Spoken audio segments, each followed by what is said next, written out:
Information দেয়া আছে। So ওই এইজ ইনফরমেশন গুলোর মধ্যে কেউ একজন হয়তো তার এজ দিয়ে রাখছে যে 350। সো 350 যে সেই এজটা দিয়ে রাখছে, এই এজটা তো আপনার জন্য এক্সপেক্টেড না। সো আপনি যদি ডেটাটাকে এক্সপ্লোর না করেন, আপনি ওই 350 ইয়ার্স ওল্ড ওই পার্সনটার কে আইডেন্টিফাইও করতে পারবেন, আপনি ওই এজটাকে ধরেই পরবর্তী ক্যালকুলেশন করা শুরু করে দিতে পারেন। অথবা মিসিং ভ্যালু থাকতে পারে, বা হচ্ছে আপনার ইন জেনারেল বিভিন্ন আউটলায়ার্স থাকতে পারে, ঠিক আছে? সো এই টাইপের আনওয়ান্টেড জিনিসগুলোকে আপনার শুরুতেই এক্সপ্লোর করাই হচ্ছে আমাদের ডেটা এক্সপ্লোরেশনের মূল উদ্দেশ্য, যাতে করে আমাদের পরবর্তীতে কোনো সমস্যা না হয়, যা আমরা পূর্বেই যেন ধরে ফেলতে পারি, ঠিক আছে? সো আমরা এখন আর এ চলে যাই। আমার আর এর স্ক্রিন কি দেখা যায়?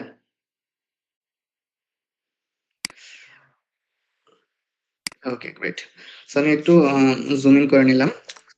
এখন আমরা আরে শুরুতেই যে জিনিসটা নিয়ে কাজ করব, আমরা আরে বিল্ট ইন কিছু ডেটা সেট নিয়ে কাজ করব। আরে বিভিন্ন ধরনের ডেটা সোর্স ইউজ করা যায়।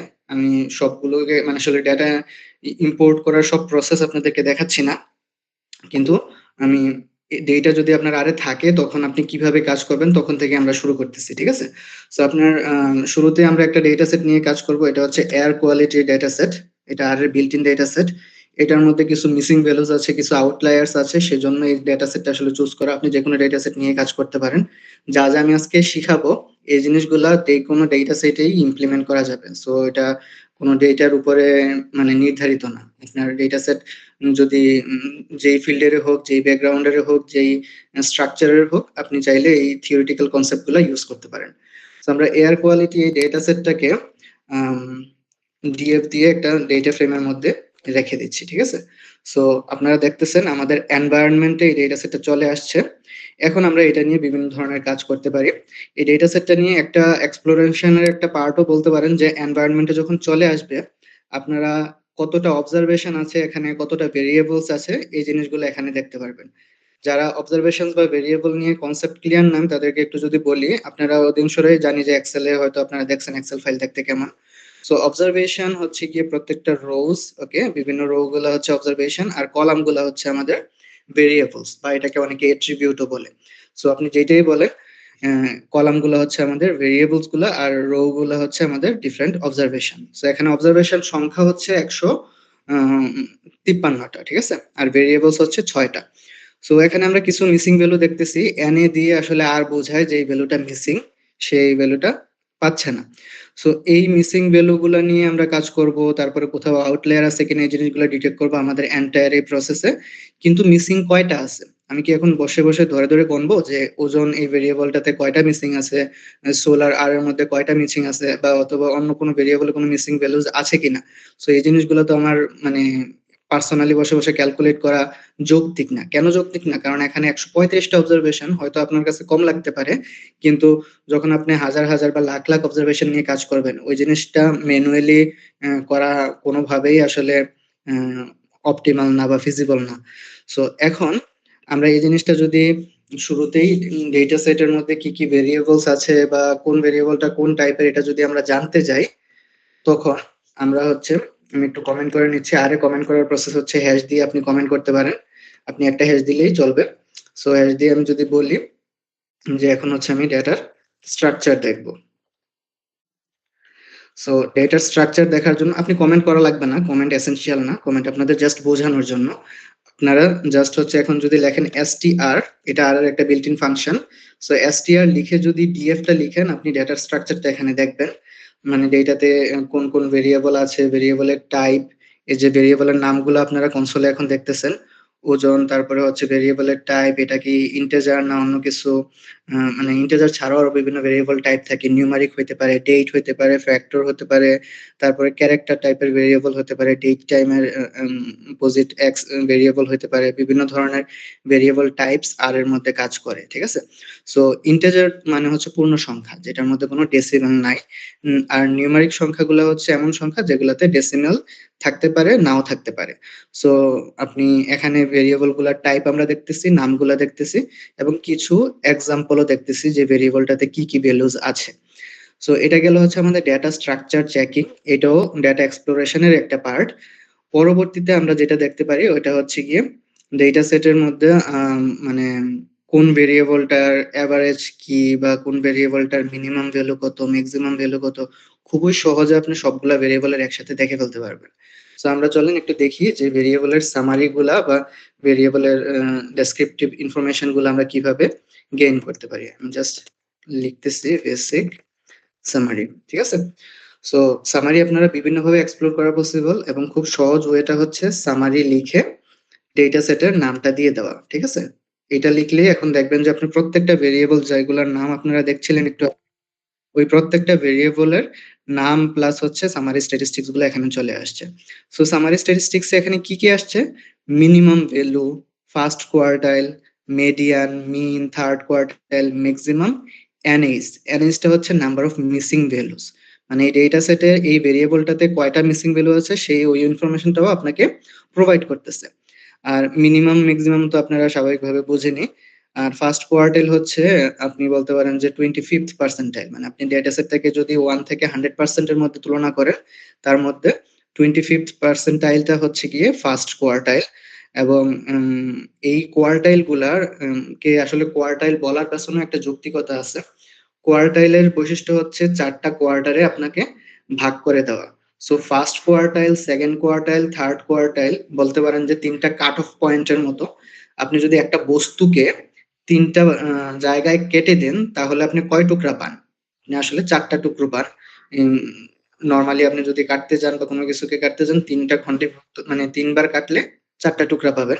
সো এইটাই আসলে এখানে কোয়ার্টাইল আমরা বলতে পারি যে এখানে 4টা কোয়ার্টাইল এখানে উম মানে 4টা টুকরা এখানে ভাগ আছে দেখে আমরা এটাকে কোয়ার্টাইল বলতেছি। সো ফার্স্ট কোয়ার্টাইলটা হচ্ছে 25th পার্সেন্টাইল, মিডিয়ান হচ্ছে আসলে 50th পার্সেন্টাইল, মানে হচ্ছে একবারে মিডল ভ্যালুটা। আর মিন তো আপনারা আগে থেকে হয়তো শুনছেন অনেকেই, মিন বা এভারেজ নামে আমরা পরিচিত বা গড় বলি আমরা বাংলাতে। সো মিন এর ফর্মুলা কি? খুবই সহজ ফর্মুলা, সবগুলা ভ্যালুকে যোগ করে নাম্বার অফ অবজারভেশন দিয়ে ভাগ দিলে আমরা গড় মান পাই। কিন্তু মিডিয়ানটা যেহেতু 50th পার্সেন্টাইল, এটা আসলে যোগ দিয়ে ভাগ করার কাজ না, এটা হচ্ছে আপনি ডেটা সেটটাকে যদি আপনি সাজান, ফর এক্সাম্পল এই ডেটা সেটটাকে যদি আমি বলি যে আমি ছোট থেকে বড় অনুসারে এই ওজনের ভ্যালুগুলা সাজিয়েছি, এই ওজনের ভ্যালুগুলো আপনার সাজানোর পরে সবচেয়ে মাঝের যে ভ্যালুটা থাকবে ওই ভ্যালুটা হবে আমার আপনার মেডিয়ানের ভ্যালু, ঠিক আছে? সো এখানে মিডল মোস্ট ভ্যালুটা হচ্ছে আমাদের মেডিয়ানের ভ্যালু। এভাবে হচ্ছে কি আমরা কি করতে পারি, mean, first quartile, median, third quartile এই ইনফরমেশন গুলো কাজে লাগাতে পারি। থার্ড কোয়ার্টাইল হচ্ছে 75th পার্সেন্টাইল। সো এই জিনিসগুলো আমাদের বাস্তব জীবনে কোথায় কাজে লাগে? ফর এক্সাম্পল আপনি যদি কোনো সেগমেন্টেশন করতে যান রিয়েল লাইফে, যে আপনার বলা যায় যে কোনো সেলস এর বেসিসে যদি আপনি সেগমেন্টেশন করতে যান কোনো অডিয়েন্সকে, যে কোন অডিয়েন্স গুলা বেশি পারচেজ করতেছে, ফর এক্সাম্পল কোন অডিয়েন্স গুলা কম পারচেজ করতেছে।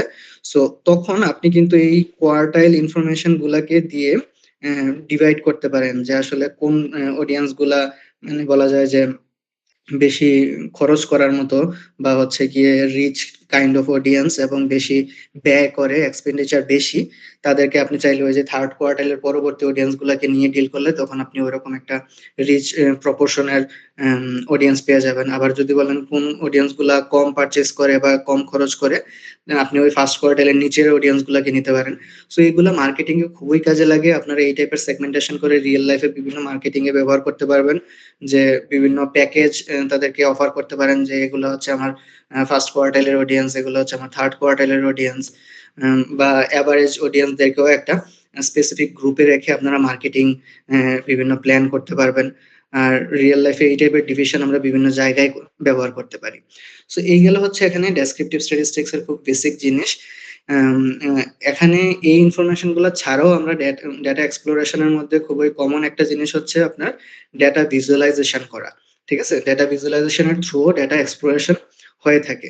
সো আমি ডেটা ভিজুয়ালাইজেশন যদি বলতে যাই আসলে এটা বলে শেষ করার মতো না, অনেক ধরনের ডেটা ভিজুয়ালাইজেশন করা পসিবল। আমি একটা শর্ট ভিজুয়ালাইজেশন আপনাদেরকে করে দেখাচ্ছি। ভিজুয়ালাইজেশন করার আগে আমরা একটু লাইব্রেরি ইউজ করব। লাইব্রেরিটা আমি একটু কল করে নিই। লাইব্রেরিজ লাইব্রেরিজ হচ্ছে আর এর মধ্যে কিছু বিল্ট ইন ফাংশন বলতে পারেন, যে বিভিন্ন আর এর ডেভেলপাররা এটা একটা ওপেন সোর্স প্রোগ্রামিং ল্যাঙ্গুয়েজ হিসেবে তারা বিভিন্ন ধরনের লাইব্রেরি ডেভেলপ করে রাখছে আপনাদের জন্য।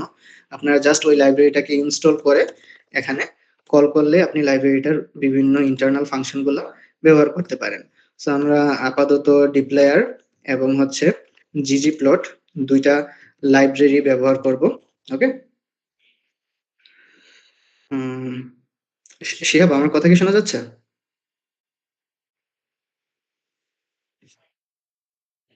জি ভাই, ক্লিয়ার শোনা যাচ্ছে। কলটা তো রেকর্ড হচ্ছে না? জি ভাই, শেয়ার করতেছেন। ওকে, ঠিক আছে। ওকে।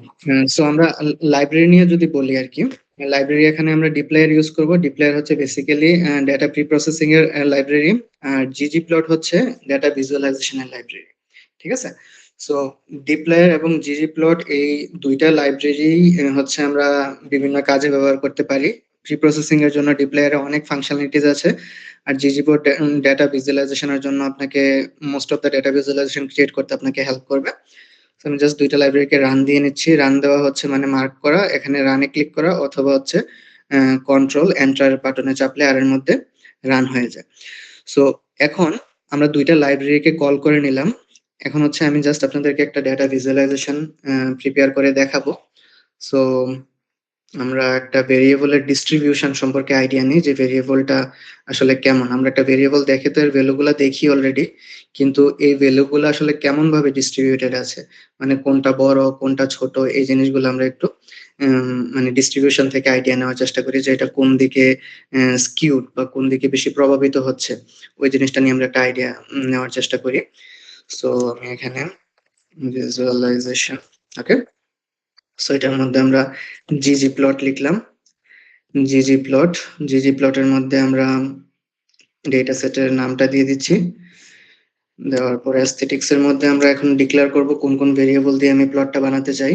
ফর এক্সাম্পল আপনাদেরকে দেখানোর জন্য আমি হচ্ছে এখানে ওজন যে ভেরিয়েবলটা আছে এই ভেরিয়েবল নিয়ে একটা ভিজুয়ালাইজেশন ক্রিয়েট করব। আমরা এক্স এক্সিস এই ভেরিয়েবলটা রাখতেছি। এবার আমি প্লাস দিয়ে বলবো আমার ভিজুয়ালাইজেশনটার নাম কি হবে। এটা হচ্ছে জিওম হিস্টোগ্রাম। ঠিক আছে। এখন আমি যদি এটাকে রান দিই আপনারা একটা হিস্টোগ্রাম পেয়ে যাবেন কোনো প্রবলেম ছাড়াই। এই যে দেখুন একটা হিস্টোগ্রাম চলে আসছে। আমি হিস্টোগ্রামটাকে একটু এডিট করে নেই, দেখতে বেশি সুন্দর লাগতেছে না। আমি এটাকে একটু 15 দিই। বিন হচ্ছে গিয়ে আপনার হিস্টোগ্রামকে মানে কতটা ছোট ছোট অংশে ভাগ করতে চাচ্ছেন, এগুলার সাইজ হচ্ছে গিয়ে বিন, মানে সাইজটা বিন না, মানে নাম্বার অফ ভাগ হচ্ছে গিয়ে বিন, যে কতটা ছোট ছোট টুকরায় আপনি ভাগ করতে চাচ্ছেন। আর বিন উইথ হচ্ছে গিয়ে আপনার বিনের সাইজ। তো আমি 15টা ভাগে ভাগ করতে চাচ্ছি আপাতত। তারপরে হচ্ছে আপনার এখন আমরা যদি এটাকে একটু কালারটা চেঞ্জ করি, এটা গ্রে আছে, আমি ফিল করে এই কালারটাকে চেঞ্জ করে ফেলতে পারবো খুব সহজেই। আমি গ্রে বললে তারা আমাকে গ্রে কালার দেখাবে। আমি যদি কোনো ভুল নাম নেই সে ওই কালার দেখাবে না, তার মানে হচ্ছে নামটাতে ভুল আছে, এটা আমি আইডিও পেয়ে যাব। আপনারা চাইলে হেক্সা কোড ইউজ করতে পারেন যারা কালার নিয়ে কাজ করেন, বা হচ্ছে ওই যে HTML কালার কোড যেগুলো আমরা বলি এগুলো ইউজ করা পসিবল। RGBও ইউজ করা পসিবল। সো আপনারা যে কোনো ধরনের কালার যেভাবে ইচ্ছে ইউজ করতে পারবেন। চাইলে আমি গ্রিন লিখলে গ্রিন আসবে, আমি যদি পার্পল লিখি পার্পল চলে আসবে। সো আপনারা যেই কালার ব্যবহার করতে চান যেটা ইচ্ছা ব্যবহার করতে পারেন। ওকে, আমি দরকার একটু ডার্ক ব্লু ইউজ করি। সরি, ভুল নাম, ডার্ক ব্লু দেখতেছেন, ভুল লিখলে ভুল কালার দেখায় না। সো আমরা ডার্ক ব্লু ইউজ করি। এখন ডার্ক ব্লু ইউজ করলে একটু দেখতে কেমন হয়। ওকে, আমি বিন গুলাকে আর একটু ফুটাই তোলার জন্য বর্ডারে একটু কালার দিয়ে দিচ্ছি। Colour equal let's say black. ব্ল্যাকটা বেশি ভালো লাগতেছে না, let's say white. Okay. So এখানে ছোট ছোট বিনের মধ্যে আসলে ভাগ হয়ে গেছে। এখন এটা দেখে আমরা কি বুঝতেছি, এটা দেখে আমরা বুঝতেছি যে ওজন নামে যে ভেরিয়েবলটা আছে এটা কিভাবে ডিস্ট্রিবিউটেড। ঠিক আছে, এটা কিভাবে মানে কোন দিকে বেশি পরিমাণে ভ্যালুস গুলা আছে, কোন রেঞ্জ থেকে কোন রেঞ্জের মধ্যে বেশি অবজারভেশনস বা ফ্রিকোয়েন্সিজ আছে, এই জিনিসগুলো আমরা খুব সহজে কিন্তু এখানে দেখতেছি। ঠিক আছে। সো এই ফ্রিকোয়েন্সি গুলা আমরা ব্যবহার করে কিন্তু একটা আইডিয়া পাচ্ছি যে ওজনের মধ্যে এই যে ডান পাশে কিছু এক্সট্রিম ভ্যালুজ আছে যেগুলা বাম পাশের এই ভ্যালুগুলোর সাথে এতটা বেশি সামঞ্জস্যপূর্ণ না। ঠিক আছে। তো এটা একটা আইডিয়া, আপনি এক্সাক্ট কোন ভ্যালুটা এক্সট্রিম ভ্যালু এখান থেকে আপনি এক্স্যাক্টলি বুঝবেন না। ওইটা বোঝার জন্য অন্য স্ট্যাটিস্টিক লাগবে যেটা আমরা দেখবো কিছুক্ষণের মধ্যেই। সো এটা থেকে একটা আইডিয়া পাচ্ছি যে এই সাইডটাতে বেশি সংখ্যক অবজারভেশন আছে, এই যে 0 থেকে 50 এর মধ্যে আমাদের অধিকাংশ অবজারভেশন, 50 থেকে 100 এ কিছু অবজারভেশন আছে, 100 থেকে 150 রেঞ্জের মধ্যে কিছু আছে, 150 উপরে গিয়ে কিছু অবজারভেশন আছে। সো এই জিনিসগুলো এখানে এই ভেরিয়েবল থেকে আসলে বসে বসে দেখা, কাউন্ট করা, যদি অনেক বেশি অবজারভেশন থাকে ডেফিনেটলি এটা হার্ড এবং ভুল হওয়ার একটা চান্স আছে। এই যে দেখেন 168, এই ভ্যালুটা কিন্তু এই যে এখানে ডেটা সেটটা যেহেতু আমি সর্ট করে ফেলছি ভেরিয়েবলের উপরে ক্লিক করে, এই জিনিসটা কিন্তু আমি এখানেও দেখতেছি, ঠিক আছে? সো ডিস্ট্রিবিউশন আপনাকে খুব সহজে এই জিনিসগুলা দেখাই দেবে। আপনার মানে নিজে পার্সোনালি এই জিনিসগুলা হাতে ধরে ধরে ক্যালকুলেট করা লাগবে না। সো আমরা ভিজুয়ালাইজেশন থেকেও এই ডেটার এই ডিস্ট্রিবিউশন সম্পর্কে আইডিয়া পেলাম। আর এই উম, উম, এখন পর্যন্ত যা দেখলাম আমরা সবগুলাই হচ্ছে গিয়ে ডেটা এক্সপ্লোরেশনের কাজ, ঠিক আছে? তো আমরা ডেটা এক্সপ্লোরেশনের পর আমরা কি করতে পারি, আমরা হচ্ছে গিয়ে এখানে আরেকটা জিনিস আইডেন্টিফাই করতে পারি, ওইটা হচ্ছে ডেটা সেটের মধ্যে কোথাও কোনো মিসিং ভ্যালুস আছে কিনা, ঠিক আছে? আমরা মিসিং ভ্যালু হ্যান্ডেল পরে করব, আগে হচ্ছে আমরা মিসিং ভ্যালু আইডেন্টিফাই করার চেষ্টা করি, ঠিক আছে? তো আমরা এখন যেটা দেখবো এটা হচ্ছে মিসিং ভ্যালু, বলা যায় যে আচ্ছা মিসিং ভ্যালু দিয়ে রেখে আমি শুরুর যে অংশটা এটাকে আমরা একটু ডেটা এক্সপ্লোরেশন দেই।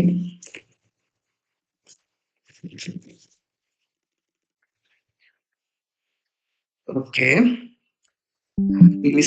মধ্যে আমরা হচ্ছে এখন এই ডেটা সেটের মধ্যে কয়টা মিসিং ভ্যালু কোন ভেরিয়েবলে আছে এটা আইডেন্টিফাই করব। আমরা একটু আগে সামারিতে এটা অলরেডি দেখছি। সো ওইটা ছাড়াও আপনি চাইলে ভেরিয়েবলের নাম অনুসারে একটা লিস্ট বানাই ফেলতে পারেন মিসিং ভ্যালুর, কোন ভেরিয়েবলে কতটা করে মিসিং ভ্যালুজ আছে ওই জিনিসটা দেখার মাধ্যমে। সো আমরা এখন আইডেন্টিফাই করি, আইডেন্টিফাই, আমি জাস্ট কমেন্ট করে রাখতেছি যেন আপনারা প্রত্যেকটা স্টেপ ভালো করে বুঝেন। আইডেন্টিফাই এর মধ্যে হচ্ছে আমরা এখন যেটা করব এটা হচ্ছে লিখবো কলসাম। কলসাম এই ফাংশনটার কাজ হচ্ছে প্রত্যেকটা কলামের জন্য আলাদা আলাদা ভাবে সাম করা। এখন এই সামটা কিসের সাম হবে এখন আমরা এটা ভিতরে বলবো, এটা হচ্ছে is dot N A. Is dot N A ফাংশনের কাজ হচ্ছে কোনো ভ্যালু মিসিং আছে কিনা জানা। সো আমরা যদি ইজ ডট এন এ দিয়ে ডেটাটা লিখি তাহলে প্রত্যেকটা ভেরিয়েবলের যেসব ভ্যালু মিসিং আছে সে এটাকে সাম করে নিয়ে আসবে। ইজ ডট এন এ আসলে এক ধরনের আউটপুট দেয়, আইদার এটা ট্রু অথবা ফলস, মানে যদি মিসিং থাকে কোনো একটা অবজারভেশন মিসিং তাহলে এটাকে ট্রু দেখাবে, নন মিসিং হলে সেটাকে ফলস দেখাবে। কলসাম দিয়ে আমি ওই ট্রু গুলাকে কাউন্ট করে ফেলতেছি। তো আমরা একটু দেখি দেখতে কেমন হয়। আচ্ছা সরি, আমি ডেটা লিখছি, এটা ডিএফ, আমাদের ডেটা সেটের নাম তো ডিএফ দিছি আমি, সো ডিএফ লিখতে হবে। সো দেখেন এখানে এই যে ওজোনের মধ্যে হচ্ছে 37 অবজারভেশনস হচ্ছে আমাদের মিসিং, সোলারের মধ্যে হচ্ছে গিয়ে 7 অবজারভেশনস মিসিং। সো এই দুইটা ভেরিয়েবলের মধ্যে কতটা করে মিসিং আমরা এখন জেনে গেলাম। এখন আসেন আমরা মিসিং ডিল করা শিখবো। সো মিসিং এর সাথে ডিল করার জন্য আমরা একটা খুবই কমন টেকনিক হচ্ছে মিন এবং মিডিয়ান ইম্পিউটেশন। সো মিন মিডিয়ান ইম্পিউটেশন যেহেতু খুবই সহজ একটা পদ্ধতি সেই কারণে সবাই বেশিরভাগ ইউজ করে। আর যেসব ডেটা আপনার সিমেট্রিক, সিমেট্রিক বলতে হচ্ছে আমি বোঝাচ্ছি এই যে ডিস্ট্রিবিউশনটা যদি এখান থেকে নিচ থেকে শুরু করে উপরে এসে অনেকটা পিক রাইজ করে আবার এই ডান পাশে শেষ হতো, বা এই ভিজুয়ালাইজেশনটাকে যদি আমরা এট দা মিডল পয়েন্টে আমরা যদি কাট করতাম, যদি ডানে এবং বামে প্রায় সমান বা প্রায় ইকুয়ালি ডিস্ট্রিবিউটেড লাগতো তখন আমরা এটাকে সিমেট্রিক বলতাম, ঠিক আছে? সিমেট্রি বা আপনার সাম্যতা বলতে পারেন, যে দুই দিকে সমানভাবে খুব সুন্দরভাবে ডিস্ট্রিবিউটেড। সো যদি ডেটাটা সিমেট্রিক হয় তখন মিন একটা বলা যায় যে ট্রাস্টওয়ার্দি মেজার। আর যদি ডেটাটা সিমেট্রিক না হয়, যেমন আমাদের এই ডেটাটা কিন্তু সিমেট্রিক না, আপনি যদি মাঝ বরাবর ভাগ করেন ডানে এবং বামের মধ্যে দেখবেন যে একদিকে খুব উঁচা আরেকদিকে খুব নিচে। সো এই যে এই ডেটাটাকে আমরা বলবো যে সিমেট্রিক না। সো এখন এই ডেটা সেটটাকে আপনি চাইলে মিন ইম্পিউটেশন বা মিডিয়ান ইম্পিউটেশনের মধ্যে কোনটা করা উচিত আপনি নিজেই ডিসাইড করতে পারতেছেন, যেহেতু আপনি ডেটা সেটটার মধ্যে এই ভেরিয়েবলটাকে এক্সপ্লোর করে ফেলছেন। সো আপনাদের মধ্যে কেউ একজন বলেন তো দেখি যে এখানে ওজন ভেরিয়েবলটার মধ্যে কি আমি মিন ইম্পিউটেশন করা ভালো না মিডিয়ান? মিন হচ্ছে সিমেট্রিকের জন্য, মিডিয়ান হচ্ছে সিমেট্রিক না হলে, স্কিউড হলে, কোনটা ব্যবহার করা উচিত? মিডিয়ান। একজন বলল মিডিয়ান, ওনার বিপক্ষে কি কেউ আছে, মানে মিডিয়ানের বিপক্ষে?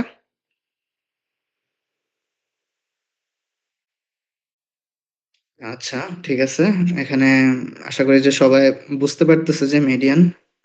আর যদি বিপক্ষে থাকে চাইলে আপনার ওপিনিয়ন শেয়ার করতে পারেন, কোনো সমস্যা নাই। এখানে শাই ফিল করার কিছু নেই। আপনার কাছে যদি কোনো একটা কিছু মনে হয় ডেফিনিটলি আমাকে বলবেন, ঠিক আছে? ইনশাআল্লাহ ওইটার অ্যান্সার দেওয়ার চেষ্টা করব। ওকে, সো আমি আবার আমার স্ক্রিন শেয়ার দিচ্ছি। আচ্ছা,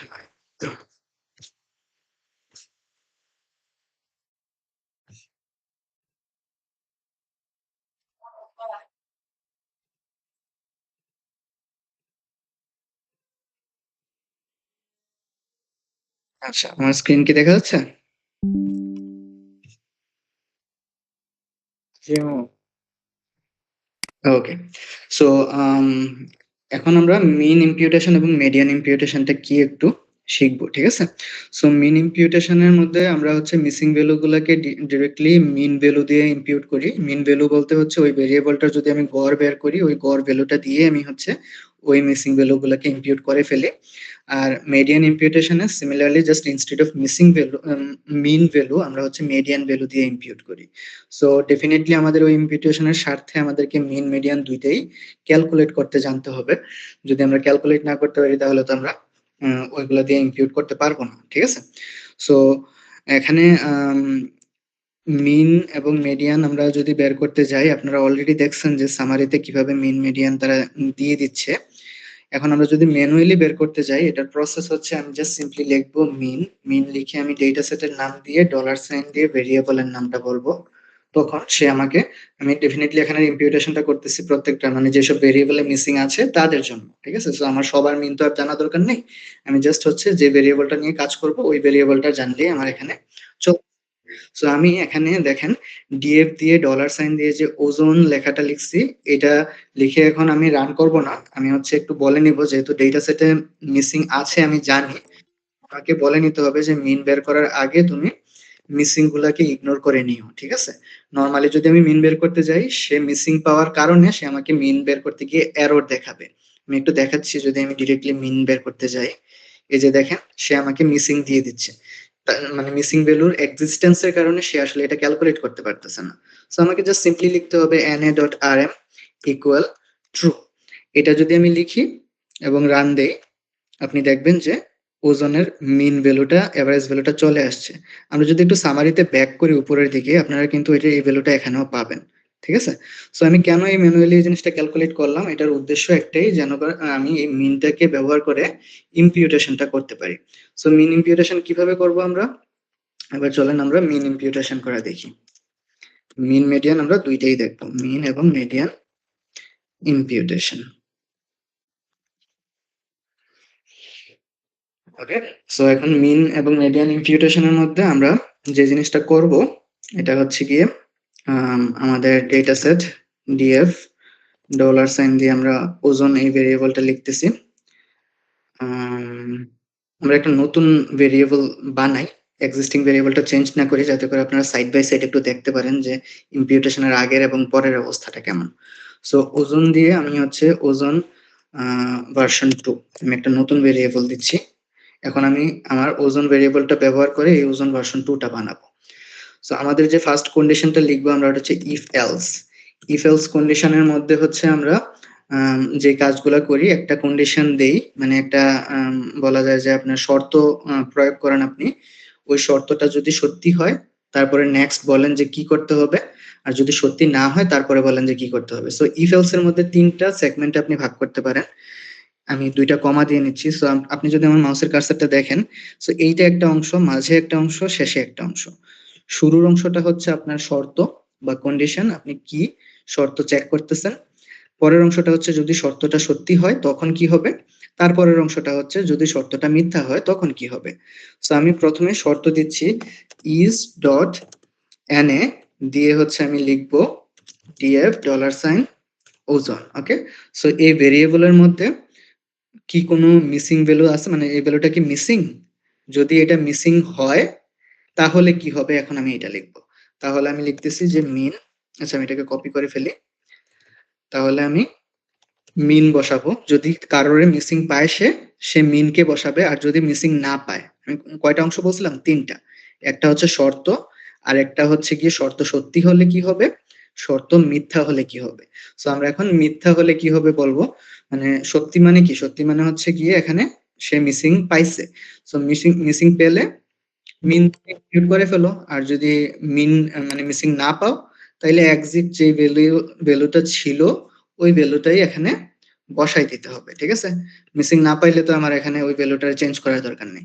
সো টেকনিক্যালি এখন সেই ডেটা সেটের মধ্যে যেখানে যেখানে মিসিং পাবে, মানে ওজন ভেরিয়েবলের মধ্যে ওই পয়েন্ট গুলাকে সে মিন দিয়ে ইম্পিউট করে রাখবে, আর যদি সে মিসিং না পায়, সে এক্সাক্ট যে আগের ভ্যালুটা ছিল, যেমন 36, 12, 18, এই ভ্যালুগুলাকে সে অ্যাজ ইট ইজ রেখে দেবে, ঠিক আছে। সো এখন আমি একটু রান দিচ্ছি, আপনারা দেখেন। এখন আমি যদি আবার ডেটা ফ্রেমে যাই, এই যে দেখেন লাস্ট একটা ভেরিয়েবল ক্রিয়েট হয়েছে। আগের ভ্যালুগুলো যা আছে তাই আছে, জাস্ট একটু ডেসিমাল দিছে, বাট ডেসিমালটা প্রবলেম না। এখানে মিসিং ভ্যালুটার ক্ষেত্রে সে ওই এভারেজ যে ভ্যালুটা আপনাদেরকে একটু আগে দেখাইছিলাম, এই ভ্যালুটাকে সে কিন্তু বসাই দিচ্ছে। সো যত জায়গায় সে মিসিং পাইলো, সব জায়গায় কিন্তু সে এভারেজ ভ্যালুটা বসাই দিচ্ছে। সো এই যে মিন ভ্যালুটা আমাদের বসাই দিল। এখন আপনাদের মধ্যে কেউ একজন বলেন দেখি, যদি আমার এখানে এই কোডের মধ্যে আহ, উম, মানে আমি যদি মিনের জায়গায় মেডিয়ান দিয়ে ইমপিউট করতে চাইতাম, কোথায় পরিবর্তন করা লাগতো? কেউ একজন কি বলতে পারবেন? মানে আমি এই ফুল কোডটা সেম রাখতে চাচ্ছি, জাস্ট আমি মিনের জায়গায় মেডিয়ান দিয়ে ইমপিউট করব, আমি কোথায় চেঞ্জ করব? আমার কথা কি শোনা যাচ্ছে? মিনের জায়গায় মিডিয়ান লিখে দিলে। হ্যাঁ, সুন্দর। মিনের জায়গায় আমরা যদি জাস্ট মিডিয়ান লিখে দিই, তাহলে আমাদের মিডিয়ান ইমপিউটেশন হয়ে যাবে। আপনাদের সুবিধার্থে আমি একটু দেখিয়ে দিচ্ছি, খুব সহজ। আর এই কোডগুলো আপনাদের সবগুলোই সুন্দরভাবে মিনিং বহন করে। সো আমি যদি এখানে ভার্সন 3 বানাই, জাস্ট আপনাদের দেখার জন্য, আমি এখানে লিখতেছি কি, মেডিয়ান। সেম মিন, মিনের পরিবর্তে মিডিয়ান, আর কোনো কিছু আমি চেঞ্জ করব না, শুধু রান করব। তো এখন আমরা যদি আবার ডেটা সেটে যাই, দেখেন ওজন ভার্সন 2, ভার্সন 3 এর মধ্যে এই মিসিং ভ্যালুর জায়গায় কে চলে আসছে, মিডিয়ান চলে আসছে। আবারও আমি দেখাচ্ছি, এই যে মিডিয়ান ভ্যালুটা ছিল এইটা, ঠিক আছে। সো আপনাদের এই পদ্ধতিতে কি করতে পারেন, মিসিং ভ্যালু ইমপিউট করতে পারেন মিন এবং মিডিয়ান দিয়ে। সো এখানে প্রবলেমটা কি, মিন এবং মিডিয়ান দিয়ে তো ইমপিউট করা সহজ, আমরা করে ফেলতে পারি। কিন্তু এখানে সবচেয়ে বড় ঝামেলা হচ্ছে আপনার ডেটা সেটে যখন অনেকগুলা মিসিং থাকবে, আপনি কি করতেছেন, আপনি মিন বা মিডিয়ান দিয়ে চেঞ্জ করে ফেলতেছেন। তো তখন কি হবে, অধিকাংশ ভ্যালু মিনের সমান হয়ে যাচ্ছে, মানে অধিকাংশ ভ্যালুর জায়গায়, মিসিং গুলোর জায়গায় আপনি মিন বসাই দিচ্ছেন, তো সবগুলো ভ্যালু কি একরকম হয়ে গেল না? বা আপনি যদি মিডিয়ান বসাইতেন, মানে অনেকগুলা মিসিং, সবগুলা একই রকম ভ্যালু হয়ে গেল, মিডিয়ান হয়ে গেল। সো ডেটা সেটের মধ্যে যে ভিন্নতাটা, একটা ভেরিয়েবলের মধ্যে যে ভিন্নতা থাকে, একটা ভ্যালু বাড়ে কমে চেঞ্জ হয় বা পরিবর্তন হচ্ছে, এই ভেরিয়েবিলিটিটা তখন আপনার কমে যায়, ঠিক আছে। সো এটাকে বলি আমরা রিডিউস ভেরিয়েবিলিটি। আরেকটা হচ্ছে গিয়ে আমরা ডেটা সেটের যে ডিসপারশন, মানে ডেটা সেটটা যে বিভিন্ন ভাবে ছড়ানো, যে একটা জিনিস বাড়তেছে অনেক বেশি ভাবে, একটা জিনিস কমতেছে, ওই ডিসপারশনটাকেও আমরা আন্ডার এস্টিমেট করা হয়, বা স্প্রেডটাকে আমার বলা যায় যে আন্ডার এস্টিমেট করা হয়। সো ডেটা সেটের মধ্যে বাড়বে কমবে, এটাই হচ্ছে ডেটার একটা ভেরিয়েবলের বৈশিষ্ট্য। সো এই বৈশিষ্ট্যটাকে আমরা আসলে এখানে বলা যায় যে মানে আন্ডার এস্টিমেট করতেছি বা কমিয়ে দিচ্ছি। তারপর হচ্ছে আরেকটা জিনিস হচ্ছে, এই ডেটা সেটে তো আমি একটা ভেরিয়েবল নিয়ে কাজ করলাম, এখন এই ইমপিউটেশনটা করলাম কার সাপেক্ষে, ওজনের সাপেক্ষে। সো এই যে একটা ভেরিয়েবলকে নিয়ে আমি কাজ করেই যে তার মিসিংটাকে ইমপিউট করে ফেললাম, এই জিনিসটা কি শুধু এই ভেরিয়েবলটা কি তার নিজের ভ্যালুর উপরেই নির্ভরশীল? এমনটা কিন্তু না। প্রত্যেকটা অবজারভেশন যদি আমি বলি, প্রত্যেকটা আলাদা আলাদা সাবজেক্ট, এই যে এটা একটা আলাদা সাবজেক্ট, এটা একটা আলাদা সাবজেক্ট। তো এই সাবজেক্টের অন্যান্য যে ভেরিয়েবলস গুলো আছে, সোলার উইন্ড বা হচ্ছে সোলার রেডিয়েশন, উইন্ড, তারপর টেম্পারেচার, মান্থ, ডে, এই ইনফরমেশন গুলোও কিন্তু এই ভেরিয়েবলটার এই ভ্যালুর জন্য দায়ী, ঠিক আছে। মানে কোনো না কোনো ভাবে সেইটাকে ইম্প্যাক্ট করে। সো ওই ইনফরমেশন গুলাকে কিন্তু আমি কাজে লাগাচ্ছি না। তো এই যে একটা রিলেশনশিপের যে একটা ইম্প্যাক্ট আছে, ওই ইম্প্যাক্টটা কিন্তু আমি এখানে কোনো কনসিডারেশনে না নিয়েই আমার ইমপিউটেশনটা করে ফেলছি। সো রিলেশনশিপের যদি আমি ইম্প্যাক্টটা কাজে লাগাতে পারতাম, তাহলে আমার ডেফিনেটলি আরো অথেন্টিক ইমপিউটেশন করতে পারতাম। যে অন্যান্য যেমন এই ভ্যালুগুলো যেভাবে এটার সাথে রিলেটেড, তখন আমরা সিমিলারলি এই ভ্যালুটা যেভাবে এইগুলোর সাথে রিলেটেড, সিমিলারলি আমরা এই ভ্যালুগুলোর সাপেক্ষে বলতে পারি যে আচ্ছা এই ভ্যালুগুলো যদি এমন হয়, তখন এই ওজনের ভ্যালুটা কি হবে, মানে অন্য ভেরিয়েবলের ভ্যালুর সাপেক্ষে আপনি এই জিনিসটা বলতেছেন। তো এটাকে আমি রিয়েল লাইফ যদি একটা এক্সাম্পল দিই আপনাদেরকে, আরো ইজিয়ার হবে। ফর এক্সাম্পল, আপনি ধরেন আপনার কাছে ইনফরমেশন আছে, 1,000 মানুষের ইনফরমেশন আছে, প্রত্যেকের ইনকামের ইনফরমেশন আছে, তাদের বলা যায় যে অ্যাড্রেস আছে আপনার কাছে ইনফরমেশন, তারা কোন ইন্ডাস্ট্রিতে চাকরি করে, সরকারি না বেসরকারি চাকরি করে, তাদের বয়স, তাদের ফ্যামিলি মেম্বার ইত্যাদি ইত্যাদি ইনফরমেশন গুলো আছে। এবং তাদের এক্সপেন্ডিচার, তারা ব্যয় কত করে মাস শেষে, ওই ইনফরমেশনটাও আছে। তো হলো কি, যে মাঝখানে কিছু কিছু জায়গায় তাদের ব্যয়ের ইনফরমেশনটা দেয়া নেই। তো কি করবেন আপনি, ব্যয়ের ইনফরমেশনের ওই মিসিং ভ্যালু গুলোকে আপনি যদি মিন বা মিডিয়ান দিয়ে ইম্পিউট করে ফেলেন, তাহলে হবে কি যে আপনার জাস্ট ওই সবগুলা মানুষের মিডিয়ান বা মিন ইনফরমেশন দিয়ে আপনি ওই তার ব্যয়টাকে, মিসিং যে ব্যয়ের ইনফরমেশন গুলো ছিল ওইখানে আপনি বসাই দিচ্ছেন। কিন্তু তার থেকে ভালো হতো না যে আপনি যদি রিলেশনশিপটা বুঝতেন, যে তাদের নাম্বার অফ ফ্যামিলি মেম্বার্স, তার বয়স, তার এডুকেশনাল কোয়ালিফিকেশন বা তার জব স্ট্রাকচার, এগুলার ইম্প্যাক্টের বেসিসে যদি আমরা দেখে ফেলতাম যে এক্সপেন্ডিচারের উপরে বা ব্যয়ের উপরে তার কেমন ইম্প্যাক্ট পড়ে, তার সাপেক্ষে ওই মিসিং ভ্যালু যে যেখানে আছে ওইটাকে যদি আমরা প্রেডিক্ট করতাম, আমরা যদি বলতাম যে আচ্ছা ঠিক আছে, আমি তো আইডিয়া নিলাম যে উম, এই বয়স্ক লোকেরা, এই নাম্বার অফ ফ্যামিলি মেম্বারের লোকেরা এত টাকা ব্যয় করে, তাহলে যেহেতু আমি মিসিং ভ্যালুটা পাইলাম, ওই ব্যক্তিরও তো আদার্স ইনফরমেশন গুলো আছে। তো আমি বলবো যে আচ্ছা, এই আদার্স ইনফরমেশনের বেসিসে ওই ব্যক্তির ব্যয় কত হতে পারে, তখন আমাদের এই কাজটা আরেকটা বেশি যৌক্তিক হবে। ওই ইম্পিউটেশন টেকনিকটাই এখন আমরা সামনে শিখবো। ওইটাকে বলি আমরা হচ্ছে রিগ্রেশন দিয়ে ইম্পিউট করা, বা হচ্ছে প্রেডিক্টিভ মডেলিং এর থ্রু ইম্পিউট করা। সো রিগ্রেশন দিয়ে ইম্পিউটেশন কেন করলাম বুঝতেছেন তো নাকি? এখানে এর আগে যে আমাদের প্রবলেমটা ছিল, ওই প্রবলেমটার বলা যায় যে একটা সলিউশন। এর আগের প্রবলেমটা ছিল কি, আমরা রিলেশনশিপকে কমপ্লিটলি ইগনোর করতেছি, এখন আমরা এটার একটা সলিউশন নিয়ে আসলাম, যে যদি রিলেশনশিপ ইগনোর না করি, তখন আমরা কিভাবে এই জিনিসটাকে ইম্পিউট করতে পারি। সো চলুন দেখি কিভাবে এই কাজটা করা যায়।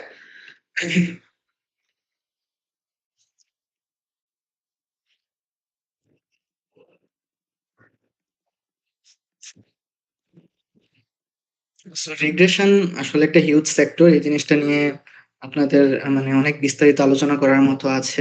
সো আমার কোর্সের মধ্যে আমি রিগ্রেশন নিয়ে আলাদা একটি ক্লাসে রেখেছি, ওইখানে রিগ্রেশন নিয়ে আমরা বিস্তারিত বিভিন্ন জিনিস শিখবো আর প্রোগ্রামিং ফর ডেটা অ্যানালিস্ট কোর্সের মধ্যে।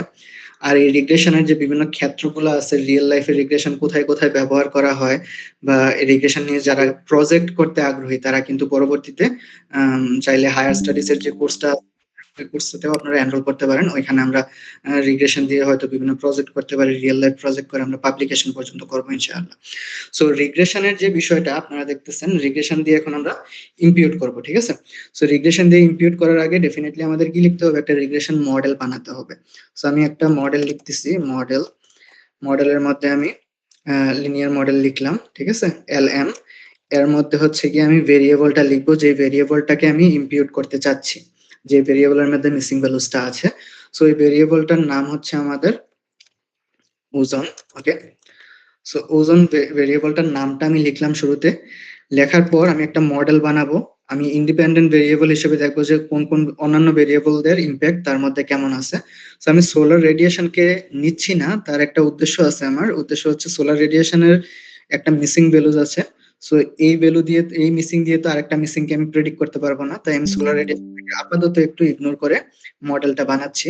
সো মডেলের মধ্যে আমি রাখবো উইন্ড, টেম্পারেচার, মান্থ, ডে। ওকে, সো এই ইনফরমেশন গুলা নিয়ে আমি একটা মডেল বানাবো। সো এখন আমরা লিখতেছি wind, temperature, month, day. Spelling ঠিক আছে কিনা একটু চেক করে ফেলি। ওকে, ঠিক আছে। সো এই ভেরিয়েবল গুলো নিয়ে আমরা একটা মডেল বানাবো। ডেটা সেটের নাম কি? ডেটা সেটের নাম হচ্ছে আমাদের ডিএফ, ঠিক আছে?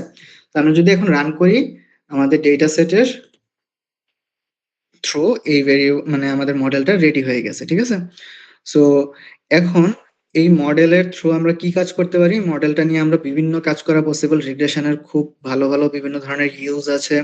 শুধু এইটাই যে একমাত্র রিগ্রেশন মডেল এমন না, বিভিন্ন ধরনের রিগ্রেশন মডেল আমরা রিয়েল লাইফে বিভিন্ন সিনারিওতে ইউজ করি, ওইগুলা নিয়ে কথা বলার বহু জিনিস আছে। সো আমরা এখন এই মডেলটাকে আপাতত ইউজ করতেছি প্রেডিক্ট করার জন্য ওই মিসিং ভ্যালুগুলাকে। সো চলুন আমরা এখন ওই ভেরিয়েবলটা ক্রিয়েট করব। সিমিলারলি আগের মতোই আমরা এখন মিসিং গুলা ইম্পিউট করব। আমি শুরুতে একটা কাজ করে নেই, মিসিংটা ইম্পিউট করার আগে আমি একটা ভেরিয়েবলের কপি বানাই নেই আগের মতোই, ওজন ভার্সন 4 বানাই নিই, যাতে করে আপনারা কম্পেয়ার করতে পারেন। ডিএফ $ওজন, জাস্ট একটা কপি বানাই নিলাম। এবার হচ্ছে আমি এই কপিটার মধ্যে আমাদের ইম্পিউটেশনের পরবর্তীতে ভ্যালুগুলা বসাবো। সো চলুন আমরা যদি এটাকে লিখি, এখন লেখার পরে দেখবো যে এটার মধ্যে কোথায় কোথায় মিসিং আছে। সো is.na দিয়ে এটার মধ্যে আমি আবার df $সাইন দিয়ে ভেরিয়েবলটার নাম লিখলাম। সো এটাতে আমি কি করতেছি, এই ভেরিয়েবলের মধ্যে কোথায় মিসিং এই ভেরিয়েবলের ভ্যালু আছে ওইটাকে আমি খুঁজে বের করলাম। এখন আমি এই সেম জিনিসটা দিয়েই হচ্ছে আমাদের প্রেডিকশনটা করব। সো প্রেডিকশনের মধ্যে আমি লিখব প্রেডিক্টের মধ্যে আমি এখন করব কি, যে মডেলের নামটা শুরুতেই দেব, দেওয়ার পর হচ্ছে আমি নিউ ডেটা লিখবো। নিউ ডেটার মধ্যে আমার এখন বলতে হবে যে ওই মিসিং ডেটাটা নিয়ে তুমি এখন কাজ করো, আর কি আমি বলবো।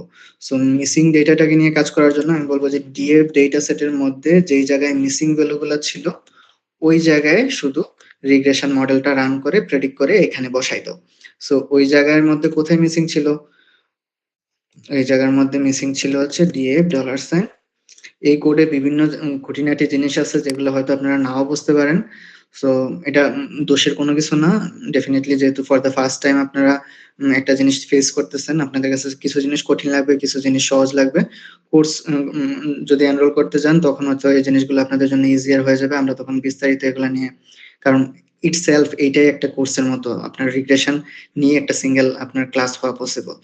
আর যারা স্ট্যাটিস্টিক্সে পড়াশোনা করতেছেন তাদের তো রিগ্রেশন নিয়ে মাল্টিপল কোর্সেস থাকেই, মানে ডিরেক্ট বলা যায় যে 6 মাসের একটা কোর্স বা 12 মাসের 2টা কোর্স এই টাইপের থাকে। সো আমরা যদি এখন এটা রান করে ফেলি, আপনারা এখন যদি ডেটা ফ্রেমে যান দেখবেন যে 4 নাম্বার ভেরিয়েবলটা ক্রিয়েট হয়ে গেছে। এখানে এই রিগ্রেশনের থ্রু মিসিং ভ্যালুগুলা তারা জেনারেট করে দিছে, ঠিক আছে। এই যে মিসিং ভ্যালুগুলা দেখেন, কিন্তু আগের মতো মিসিং ভ্যালুগুলো এখন কনস্ট্যান্ট না। আগে যেভাবে কনস্ট্যান্ট একই মিসিং ভ্যালু ছিল, এখন কিন্তু ডিফারেন্ট কাইন্ড অফ ইম্পিউটেশন তারা করতেছে। সো কিছু জিনিস আসছে যে ভুল আসার সম্ভাবনাও আছে ডেফিনেটলি, এটা ডিনাই করার কোনো কিছু নাই। যে এই যে নেগেটিভ তো হইতে পারে না, নেগেটিভ আসছে কেন, এটা যেহেতু মডেলিং, এটা একটা বলা যায় যে মডেলিং এর দুর্বলতা বলতে পারেন।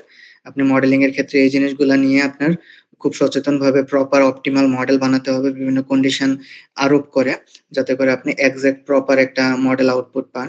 আমি জাস্ট হচ্ছে আপনাদেরকে দেখানোর জন্য যে রিগ্রেশনের থ্রু আমরা অন্যান্য ভেরিয়েবলের ইম্প্যাক্টের সাপেক্ষে ওই ভ্যালুটা প্রেডিক্ট করতে পারতেছি। দেখেন এই যে অন্যান্য যে ভ্যালুগুলো আছে, উইন্ড, টেম্পারেচার, মান্থ, ডে, এগুলার সাপেক্ষে কিন্তু সে আমাকে প্রেডিকশনটা করে দিছে। আগে কেমন ছিল, আগে একই ভ্যালু রিপিট রিপিট রিপিট, কিন্তু এখন আর রিপিট হচ্ছে না। এখন ভেরিয়েবলের ইম্প্যাক্টের থ্রু আপনি নতুন ভ্যালুগুলা খুব সহজে পাচ্ছেন, ঠিক আছে। সো এই গেল হচ্ছে আমাদের রিগ্রেশন ইম্পিউটেশন। এখন রিগ্রেশন ইম্পিউটেশনে তো ঝামেলা কোথায় আছে আপনারা বুঝে গেলেন অলরেডি, যে বিভিন্ন ধরনের কম্পিউটেশনাল রিসোর্স লাগতেছে, স্ট্যাটিস্টিক্যাল এক্সপার্টিস লাগতেছে, বা ওভারফিটিং হওয়ার চান্স আছে। আর এখন যে প্রবলেমটা দেখলেন এটা হচ্ছে কি আপনার ইরিলেভেন্ট ওয়েতে হচ্ছে আপনার ডেটাটাকে প্রেডিক্ট করতেছে সে। সো এই টাইপের প্রবলেমগুলা ডেফিনেটলি আছে, সলিউশনও আছে এই টাইপের প্রবলেমের। এখন আমরা হচ্ছে কি নেক্সট যে মিসিং ভ্যালু হ্যান্ডলিং প্রসেসটা দেখবো, এটা হচ্ছে কে নিয়ারেস্ট নেইবার, ঠিক আছে। কে নিয়ারেস্ট নেইবার, কেএনএন বলে অনেকে। সো এটাও এক ধরনের অ্যালগরিদম যেটা দিয়ে হচ্ছে কি আমরা ক্লাস্টারিং করে থাকি। সো কে নিয়ারেস্ট নেইবারের একটা বড় অ্যাডভান্টেজ হচ্ছে এটা ডেটার মধ্যে প্যাটার্ন দেখে অবজারভেশন গুলো আইডেন্টিফাই করে। সো এটা ওই রকম ভাবে আগের যে একটা প্রবলেম ছিল ওই প্রবলেম গুলা এখানে ততটা ফেস করবেন না, যে বিভিন্ন ধরনের মানে মডেল এর মধ্যে যেসব আপনার মানে ইরিলেভেন্ট ভ্যালু বলা যায় যে হচ্ছে জেনারেট হচ্ছিল, নেগেটিভ ভ্যালুজ আসছিল, এই টাইপের সম্ভাবনা এখানে খুবই কম। যার কারণে হচ্ছে এটাকে আপনি প্রায়োরিটি দিতে পারেন। আর এটার একটা বড় অ্যাডভান্টেজ হচ্ছে এখানে রিগ্রেশনের মধ্যে মডেল ফিট করতে গেলে আমাদের বিভিন্ন টাইপের ভেরিয়েবল নিয়ে আলাদা আলাদা ডিল করা লাগে।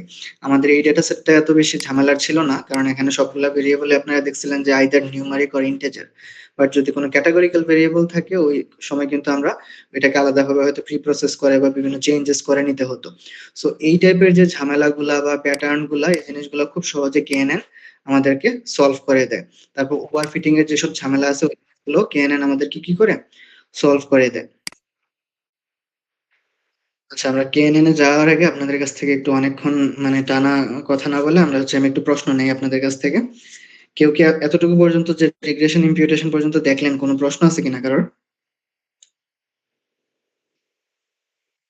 আসসালামু আলাইকুম ভাইয়া, আমার একটা কোয়েশ্চেন ছিল। ওয়ালাইকুম আসসালাম। হ্যাঁ, জি বলেন। ভাইয়া মানে এই যে আমরা তো দেখলাম যে আপনি যে ইম্পিউটেশন করছেন জাস্ট একটা কলামে, এখন এমন কি প্রসেস আছে যে যত কলামে আছে আমি একটা ভ্যালু দিয়ে সব কলামের ভ্যালু একবারেই আমি ইম্পিউট করে ফেলতে পারবো? জি, ডেফিনিটলি করতে পারবেন। আমরা llapply ব্যবহার করে, আর এর মধ্যে একটা ফাংশন আছে llapply, এটা দিয়ে আমরা এই ফাংশনের মধ্যে যতগুলা ভেরিয়েবলে আপনার ইম্পিউটেশন লাগবে সবগুলা ভেরিয়েবলকে একসাথে বসাই দিতে পারবো। এবং যেই ইম্পিউটেশন পদ্ধতিতে আপনি করতে চান, শুধু যে একটা সেম ভ্যালু দিয়েই ইম্পিউট করবেন উম, তাই লাগবে না। আপনি চাইলে আপনার একটা স্পেসিফিক, এই যে কেএনএন এর কথা বললাম বা হচ্ছে স্পেসিফিক মডেলের কথা বললাম, এই জিনিসটা আপনি প্রত্যেকটার জন্য আলাদা আলাদা ভাবে রান করে মানে এটা অটোমেটিক হয়ে যাবে। আপনি জাস্ট ফাংশনটা ডিনোট করে দিলে llapply এর মধ্যে, সে এই ফাংশন ফলো করে সব কাজ করে ফেলবে। আর যদি বলেন যে না, আমি এত ফাংশন লাগবে না, আমি শুধু জিরো দিয়ে ইম্পিউট করবো, ফর এক্সাম্পল আমার সব মিসিং আমি জিরো বানিয়ে ফেলবো, তখন আপনি ফাংশনের জায়গায় জিরো বসাই দেন, llapply সবগুলারে জিরো বানাই দেবে। মিসিং পাইলে সে জিরো বানাই দেবে ফুল ডেটা সেটের যেখানেই পাক। ঠিক আছে? সো ডেফিনেটলি করা পসিবল।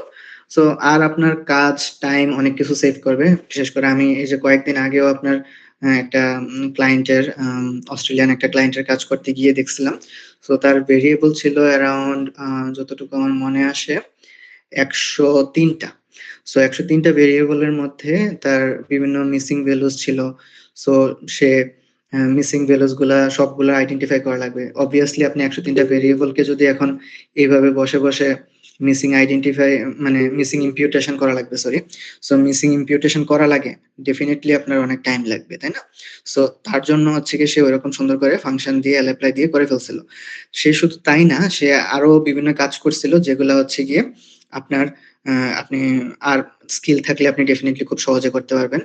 সে ওই 103টা ভেরিয়েবলের মধ্যে প্রত্যেকটার নরমালিটি টেস্ট, যেটাকে আমরা বলি শেপিরো উইল টেস্ট, একটা ফাংশনের থ্রু করার চেষ্টা করছে এবং একটা টেবল হিসেবে আউটপুট নিয়ে নিছে। ঠিক আছে? সো এটা মানে সে করছে এমন না, সে চাইছে আমার কাছে, আমি করে দিছি তাকে। তো টেকনিক্যালি হচ্ছে যে সে চাইছে এই জিনিসটা, এটা খুব জরুরি। আপনাকে চাইতে হবে। আপনি যদি ক্রিটিক্যাল জিনিস না চাইতে পারেন, তার সলিউশন আসবে না।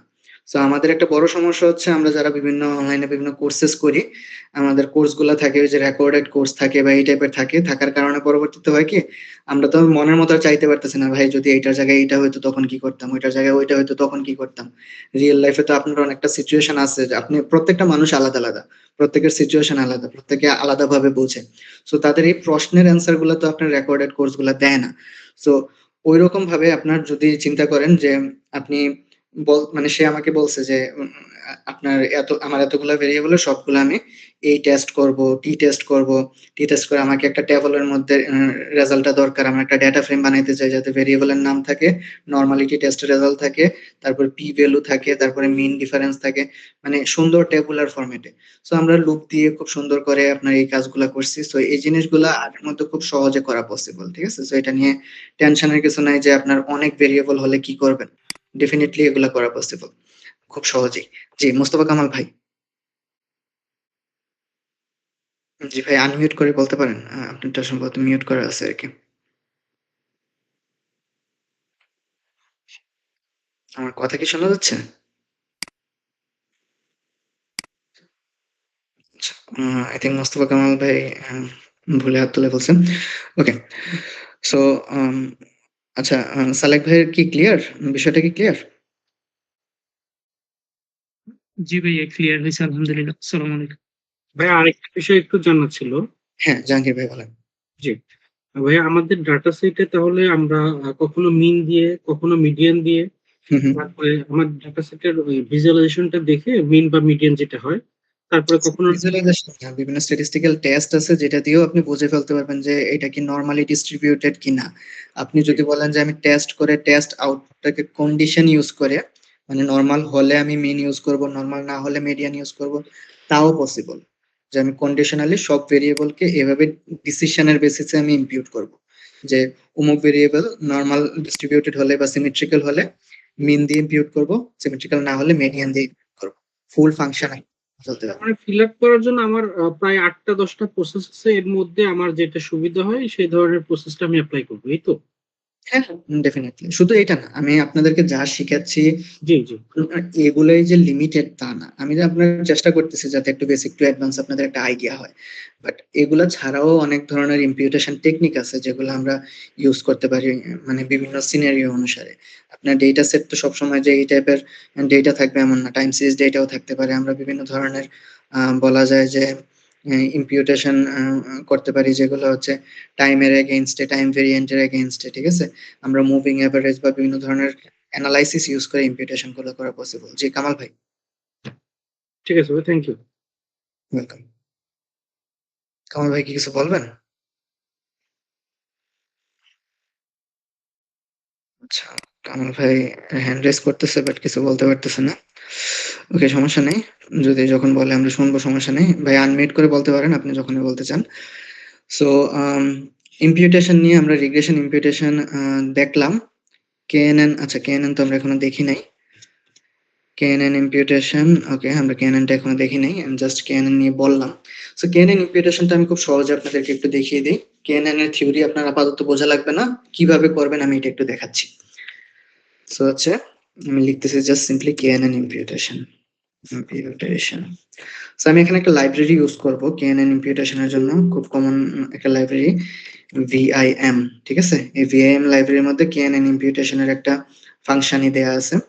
সো কেএনএন ইমপিউটেশনের ওই ফাংশনটা ব্যবহার করার আগে আমি জাস্ট হচ্ছে সিম্পলি, আচ্ছা আমাদের একবার শুরুতে যে ডেটা সেটটা ছিল ডিএফ, ওইটার আমি একটা ভার্সন ক্রিয়েট করে নিচ্ছি। ডিটি নামে আমি একটা ডেটা ফ্রেম বানিয়ে নিচ্ছি। কেএনএন এর আগে আমি ডেটা সেটটাকে একটু নরমাল রাখি, মানে একবার আনক্লিনড অবস্থায় যেমন ছিল। কেএনএন এর ব্যবহার আপনারা বুঝবেন যে কেএনএন কতটা হ্যান্ডি এবং ইউজফুল বলা যায়। আমি এই ডিটি ডেটা, আচ্ছা ডিটি এখানে ডিটি ডেটা সেটের মধ্যে ওই যে একবার শুরুর যে ডেটা সেটটা আপনারা দেখলেন, এখানে আপনারা তো জানেন যে ওজনের মধ্যে, সোলারের মধ্যে মিসিং ছিল, এই ভ্যালুগুলোতে কোনো মিসিং ছিল না। এখন আমি এটার মধ্যে হচ্ছে কেএনএন ইউজ করব। কি করব আমি এখন, দেখেন আমি একটা নতুন ডেটা ফ্রেম তৈরি হবে, কেএনএন একটা ডেটা ফ্রেম বানাই দিবে আমাকে। তো আমি এটার নাম দিয়ে নিচ্ছি ডিটি কেএনএন। ওকে, এখন আমরা যে ফাংশনটা ব্যবহার করব এই ফাংশনটা হচ্ছে কেএনএন। এটা কেএনএন এর ফাংশন। এটার মধ্যে হচ্ছে আমরা লিখবো ডিটি, মানে ডেটা সেটের নামটা আমি দিলাম। এই যে যেই ডেটা সেটটা, এই ডেটা সেটটাকে আপনি নিয়ারেস্ট নেইবার কয়টা লাগবে আপনার কে এর মান আপনি ওইখানে দিয়ে দিতে পারেন। তো আমি কে এর মান জাস্ট অ্যাজ ইউজুয়াল আমি একটু 5 দিলাম। আপনি চাইলে বাড়াতে কমাতে পারেন।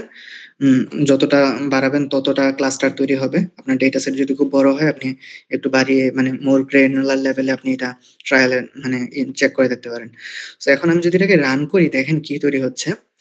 এই যে ডিটি কেএনএন নামে একটা ডেটা সেট তৈরি হয়েছে। এর মধ্যে আগে ভেরিয়েবল ছিল কয়টা, ছিল 6টা, এখন কিন্তু 12টা ভেরিয়েবল। কি হলো দেখি, ডিটি কেএনএন এর মধ্যে আগের ভেরিয়েবল গুলোর পাশেই নতুন 6টা আরো ভেরিয়েবল তৈরি হয়েছে। ওজন ইমপিউট, ওকে, এখানে ওজনের মধ্যে কোথায় কোথায় সে ইমপিউট করছে এই জিনিসগুলো সে বলতেছে। যে এই যে এই ফলস ফলস ফলস মানে হচ্ছে সেগুলাতে কোনো ইমপিউট করে নাই, সে এই পজিশনে ইমপিউট করছে। কোথায় করছে দেখি তো আমি একটু এদিকে আসে। হ্যাঁ, সে ইমপিউট করে এখানে 18 বসাই দিছে। বুঝতেছেন? ডেটা সেটটাকে আমি একটু আবার দেখাই। এটা ছিল আমাদের ডিটি, এখানে মিসিং ছিল, এখানে মিসিং ছিল। সে ইমপিউট করে কিন্তু ভ্যালু বসাই ফেলছে। আপনার কিন্তু টেনশন করতে হবে না, এখানে সে ডিরেক্টলি ভ্যালু বসাই ফেলছে। ইমপিউটেশনের কাজ শেষ। কোন কোন ভেরিয়েবলের কোন কোন লোকেশনে কয়টা ইমপিউটেশন লাগবে, সব ইমপিউটেশন সে খুঁজে খুঁজে বের করে আম, এই যে এখানে এখানে ইমপিউটেশন করছে, এই যে 11, 32, 28, এগুলো তার ইমপিউটেড ভ্যালু। এবং মজার বিষয় হচ্ছে আগের রিগ্রেশনের মতো এই যে নেগেটিভ টেগেটিভ ভ্যালু চলে আসছিল, ওই টাইপের কিন্তু ঝামেলা এখন আর কোনো নাই। সে ইম্পিউট করে করে একবার সুন্দর করে আপনাকে ক্লাস্টারিং করে প্রপার ভাবে ইম্পিউট করে ভ্যালুটা বসিয়ে দিছে। আপনার আর ঝামেলা রইলো না।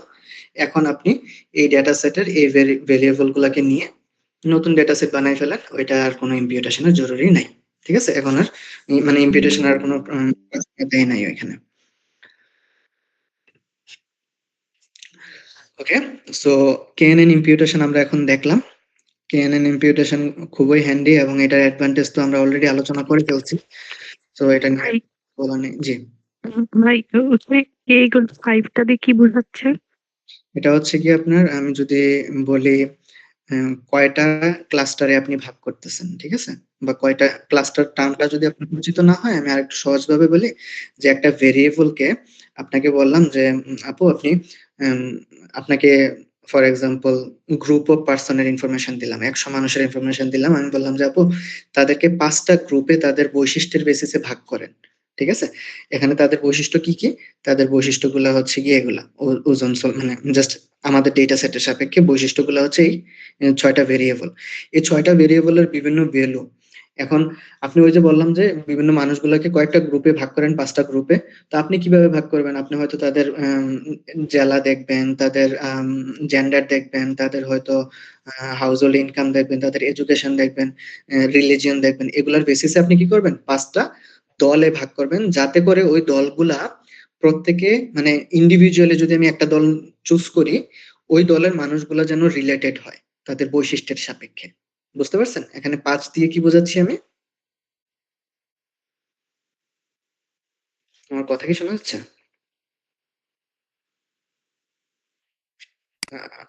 জি ভাই। ওকে, সো এখানে হচ্ছে আমরা ওই তাদের বৈশিষ্ট্যের সাপেক্ষে কয়টা ভাগে ভাগ করতেছি, যাতে করে আমি এই জিনিসটাকে আলাদা আলাদা ভাবে ইম্পিউট করতে পারি। ওই ভাগগুলাই হচ্ছে এখানে কে। আর যদি আমি বলি এটা হচ্ছে নাম্বার অফ ক্লাস্টার্স বা হচ্ছে গিয়ে নাম্বার অফ স্প্লিট, আপনি মানে স্প্লিট বলা যৌক্তিক না ওই রকম ভাবে, কিন্তু এটা কাইন্ড অফ স্প্লিট করতেছেন, আপনি ভাগ করে দিচ্ছেন, 5টা গ্রুপে ভাগ করে ফেলছেন এবং ওই গ্রুপের বৈশিষ্ট্য দিয়ে আপনি তাকে জাজ করতেছেন। ওকে, তোমার গ্রুপের বৈশিষ্ট্য এইটা ছিল, তাই তোমার মিসিং ভ্যালুটা এইভাবে হওয়ার কথা অন্যান্য ভ্যালুগুলার সাপেক্ষে। ওকে, সো কেএনএন খুবই হ্যান্ডি এবং খুবই ইউজফুল একটা টেকনিক ডেটা ইম্পিউটেশনের ক্ষেত্রে। আশা করি আপনাদের রিয়েল লাইফে আপনারা বিভিন্ন জায়গায় ব্যবহার করবেন। এটা রিয়েল লাইফ ইউজ অনেক জায়গায় করা পসিবল। ভাই এখানে কিসের বেসিসে ইম্পুটেশনটা করা হয়েছে? কেএনএন এর বেসিসে সবগুলা ভেরিয়েবলকে কনসিডার করে, আচ্ছা, মানে আপনার অন্যান্য ভেরিয়েবলের বৈশিষ্ট্যগুলোকে কনসিডার করে সে ইন্টারনালি 5টা ক্লাস্টার বানায়া ওই ক্লাস্টার গুলার বৈশিষ্ট্যের সাপেক্ষে আপনার ইম্পিউটেশনটা করছে। এটাতে আরো বিস্তারিত আলোচনা করার বিষয় আছে। কেএনএন একটা মেশিন লার্নিং অ্যালগরিদম, এটার মধ্যে আপনার মানে অনেক বিভিন্ন ইনসাইট, বিভিন্ন প্যারামিটার নিয়ে আলোচনা করার বিষয় আছে। এটা হচ্ছে জাস্ট শর্টেস্ট পসিবল ওয়েতে আপনার যদি কেএনএন দিয়ে ইম্পিউটেশন করতে চান কিভাবে করতে পারবেন এই জিনিসটা এখানে বলা হলো। সো এই গেল হচ্ছে আমাদের কেএনএন ইম্পিউটেশন। আমরা এখন কুইকলি আউটলায়ার্স নিয়ে একটু কথাবার্তা বলবো। আউটলায়ার্স কি, ঠিক আছে? আউটলায়ার্স নিয়ে কথাবার্তা বলার আগে হচ্ছে আমি আউটলায়ার্স কোথায় দেখছেন আপনারা রিয়েল লাইফে আউটলায়ার্স, এই টাইপের যদি একটু জিনিস বলি তাহলে আপনারা বুঝতে পারবেন। ফর এক্সাম্পল, আপনারা যারা একাডেমিক্সে পড়াশোনা করতেছেন, আপনাদের ক্লাসে আপনাদের পরীক্ষা দেন, পরীক্ষার রেজাল্ট আসে। সো ক্লাসে থাকে না যে সবাই হয়তো একটু কাছাকাছি রেজাল্ট করতেছে, কয়েকজন আছে যে খুব ভালো স্টুডেন্ট, মানে সবাই হয়তো পাইছে আপনার 3.5 অথবা 3.25 এই টাইপের অ্যারাউন্ড রেজাল্ট করতেছে। এর মধ্যে হঠাৎ একজন পেয়ে গেছে 4/4। সো কাইন্ড অফ ওইটা আউটলায়ার। ওকে, যে সে আসলে এক্সেপশন। তো এই টাইপের এক্সেপশন যে সবসময় খারাপ এমন না। সো যে 4/4 পাইছে তাকে কি আসলে ডেটা সেট থেকে বাদ দিয়ে দেওয়া উচিত, মানে তার সাথে কি আমাদের সম্পর্ক ছিন্ন করে ফেলা উচিত? এই টাইপের কিন্তু না, ঠিক আছে? সো আউটলায়ার যে সবসময় খারাপ এমন না। আউটলায়ার আপনার ভালো হইতে পারে, আবার খারাপও হইতে পারে। মানে খারাপ কি হইতে পারে যে ফর এক্সাম্পল একজন মানে আমি রেজাল্টের বাইরে যদি চিন্তা করি যে মানে ওই যে এজ নিয়ে যে আমি শুরুতে বলছিলাম, সো আপনার ক্লাসের ক্লাসমেটদের এজ দেখতেছেন, এজের মধ্যে একজন চলে আসছে যে 150 বছরের বয়স্ক মানুষ। সো এটা আসলে যৌক্তিক না। তো যেহেতু যৌক্তিক না, ওইটা ঝামেলার, ওইটা আমাদেরকে বাদ দিতে হবে। তাছাড়াও এমনও হতে পারে যে আউটলায়ার আসলে আপনার কনসিডার করতে চাচ্ছেন না, ইন্টেনশনালি বাদ দিতে চাচ্ছেন। ফর এক্সাম্পল আমি যদি বলি আমাদের বাংলাদেশের মানুষের গড় ইনকাম কত, ঠিক আছে? সো এভারেজ ইনকাম বা মাথাপিছু আয় নিয়ে যখন আপনি ডিল করতে যাবেন, ডেফিনেটলি আপনার এমন মানুষও আছে বাংলাদেশে যারা বিলিয়ন বিলিয়ন ডলার মানে সরি টাকা আম, তাদের ব্যাংক অ্যাকাউন্টে আছে, বা মিলিয়ন টাকা তাদের ব্যাংক অ্যাকাউন্টে আছে। তাদের ওই যে মানে এক্সট্রিম ভ্যালুস গুলা, আউটলায়ার গুলা কি করে অন্যদের এভারেজ ভ্যালুটাতেও কি ইম্প্যাক্ট ফেলতেছে। সো ওই ইম্প্যাক্টটাকে আপনার রিডিউস করার জন্য আপনি তাদেরকে ফিল্টার আউট করে এই ক্যালকুলেশনটা করা তখন বেশি যৌক্তিক হয়, ঠিক আছে? সো আউটলায়ার তখন কি করতে হবে, আপনাকে ফিল্টার আউট করে কাজ করতে হবে। আমার কথাটা কি বোঝা গেছে? আউটলায়ার আসলে কখন আপনার যৌক্তিক বা কখন হচ্ছে কি আপনার বাদ দিয়ে কাজ করা লাগবে।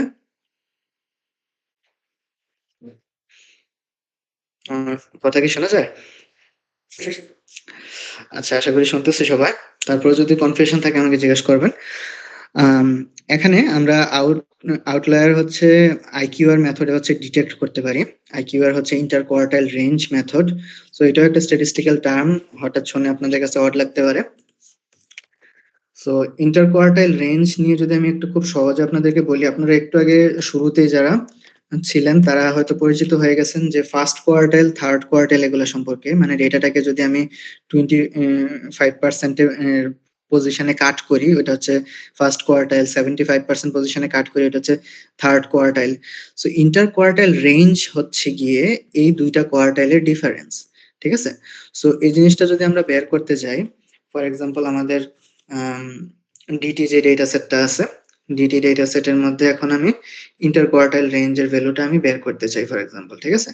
সো এই ওজন নিয়ে আমি কাজ করি, অথবা সোলার রেডিয়েশন নিয়ে কাজ করি আপাতত। সোলার রেডিয়েশনের মধ্যে আমি কি করতে পারি, আমি ফার্স্ট কোয়ার্টাইলটাকে একটু ম্যানুয়ালি ক্যালকুলেট করি। সামারিতে তো খুব সহজে আপনারা দেখে ফেলছেন, এখন আমরা ফাংশন দিয়ে করি। এটা হচ্ছে কি আমরা লিখবো কোয়ান্টাইল। কোয়ান্টাইলের মধ্যে যদি আমি লিখি ডিটি ডলার সাইন ওজন, ওকে ওজন না, আমরা সোলার রেডিয়েশন নেই, সোলার রেডিয়েশন, এবং আমরা বলবো যে আমার 25th পার্সেন্টাইলটা দরকার, মানে ফার্স্ট কোয়ার্টাইল। আর মিসিং যেহেতু আছে, আমি মানে মিসিং সম্বলিত ডেটা সেটটা নিয়ে কাজ করতেছি, আমাকে বলে দিতে হবে na.rm ইকুয়াল ট্রু, মিসিং পাইলে তাকে ডিসরিগার্ড করো। এখন আমরা Q3 মানে হচ্ছে থার্ড কোয়ার্টাইল, 75th পার্সেন্টাইল। ওকে, সো এটাকে আমি স্টোর করে ফেললাম। দেখেন দুইটা ভ্যালু চলে আসছে। এখন এই দুইটার ডিফারেন্সই হচ্ছে সিম্পলি ইন্টার কোয়ার্টাইল রেঞ্জ বা আইকিউআর। Q3 minus Q1। সো এটা একটা কাইন্ড অফ এ রেঞ্জ যেটার মধ্যে আপনি ধারণা করতেছেন আপনার মোস্ট অফ দ্য ভ্যালুস থাকবে। এখন আপনি একটা বলতে পারেন যে আরেকটা বাউন্ডারি বানাবেন, যেটা হচ্ছে গিয়ে আপনার আপার সাইডে এবং লোয়ার সাইডে ডিটারমাইন করবে যে এই বাউন্ডারির বাইরে গেলে আমি তাদেরকে আউটলায়ার বলবো, এই বাউন্ডারির ভিতরে থাকলে আমি তাদেরকে বলবো যে না তারা ঠিক আছে। সো ওই বাউন্ডারিটা ক্রিয়েট করার জন্য আমরা হচ্ছে গিয়ে লিখতে পারি লোয়ার, আমি একটা নাম দিচ্ছি জাস্ট, আপনি যে কোনো নাম দিতে পারেন, আমি লোয়ার বাউন্ড দিচ্ছি, সরি। সো লোয়ার বাউন্ডের মধ্যে আমি যদি এখন ওই রেঞ্জটাকে ইউজ করতে চাই, আমি লিখবো first quartile minus 1.5 Times inter quartile range, ঠিক আছে? তো আপনি দেখেন ফার্স্ট কোয়ার্টাইলের ভ্যালু ছিল 116, ঠিক আছে? লোয়ার বাউন্ডের ভ্যালুটা মাইনাস 98.8। সো এটা খুবই আপনার একটা মানে দেখা যাচ্ছে যে ছোট একটা ভ্যালু দিছে, যাতে করে বোঝায় যে এর বাইরে গেলে সে এটাকে আউটলায়ার হিসেবে ধরবে আর কি, ঠিক আছে? এটা একটা কাইন্ড অফ রেঞ্জ। আরো পদ্ধতি আছে আউটলায়ার ডিটেকশন প্লাস হচ্ছে আউটলায়ার সলিউশনের। সো আমরা একটা দেখতেছি আপাতত। এখন যদি আমরা আপার বাউন্ডারি নিয়ে চিন্তা করি, আমার তো দুই সাইডে বাউন্ডারি লাগবে। এক্সট্রিম তো আউটলায়ার তো শুধু এক সাইড মানে ছোট দিকে আউটলায়ার হয় এমন না, বড়র দিকেও হতে পারে। মানে রেজাল্ট খুব ভালো যে করছে 4/4 পাইছে, সে যেরকম আপনি আউটলায়ার বলতেছেন, যে মানে বলা যায় যে রেজাল্ট সিজিপিএ ফর এক্সাম্পল যার 2, সেও কিন্তু এক ধরনের আউটলায়ার, ঠিক আছে? সো লোয়ার সাইডেও হতে পারে, আপার সাইডেও হতে পারে। সো আউটলায়ার যে কোনো দিকেই থাকতে পারে। সো আমরা থার্ড কোয়ার্টাইল প্লাস 1.5 আইকিউআর, এটা হচ্ছে আমাদের আপার মানে সাইডের বাউন্ডারি বলতে পারেন। সো এখন এইটার সাপেক্ষে আমি কি করতে পারি, আপনার ডিটেক্ট করে ফেলতে পারি খুব সহজেই যে কোন কোন ভ্যালুগুলো আমাদের আউটলায়ার আছে। সো কিভাবে ডিটেক্ট করব, আমি জাস্ট হচ্ছে আমার ডেটা সেটের মধ্যে লিখবো ডিটি, এটার মধ্যে আমি কন্ডিশন দেব, কি কন্ডিশন দেব, ইফ আচ্ছা ইফও লিখতে হবে না, আমার যেহেতু লোয়ার বাউন্ডারি আছে আপার বাউন্ডারি আছে, আমি জাস্ট লিখলে হবে lower boundary less lower boundary, আচ্ছা লোয়ার বাউন্ডারির আগে আমি ভেরিয়েবলের নামটা দিয়ে দেই DT $sign solar less than lower boundary যদি হয়, or DT $sign solar greater than upper boundary যদি হয়, লোয়ার বাউন্ডারি থেকেও ছোট আপার বাউন্ডারি থেকেও যদি বড় হয়, তখন সে আমাকে এই ভ্যালুগুলা দেখাবে। ঠিক আছে, সো সে আমাকে কিছু ভ্যালু দেখাইছে, মানে মিসিং গুলাকে সে আসলে মানে এই বাউন্ডারির বাইরের ভ্যালু পাচ্ছে, এছাড়া কোনো নিউমারিক ভ্যালু এখানে সে পাচ্ছে না। সো দ্যাট ইজ ফাইন, এটা কোনো আসলে ভুল না। এখন আমি যদি একটু ওজনটা নিয়ে দেখি, দেখেন আমি খুব সহজে কিন্তু এখানে মাল্টিপল জিনিস সিলেক্ট করে ফেলতে পারতেছি, সবগুলো আমি চেঞ্জ করে ফেলি। আমি একটু ওজন ভেরিয়েবলটা নিয়ে দেখতে চাই।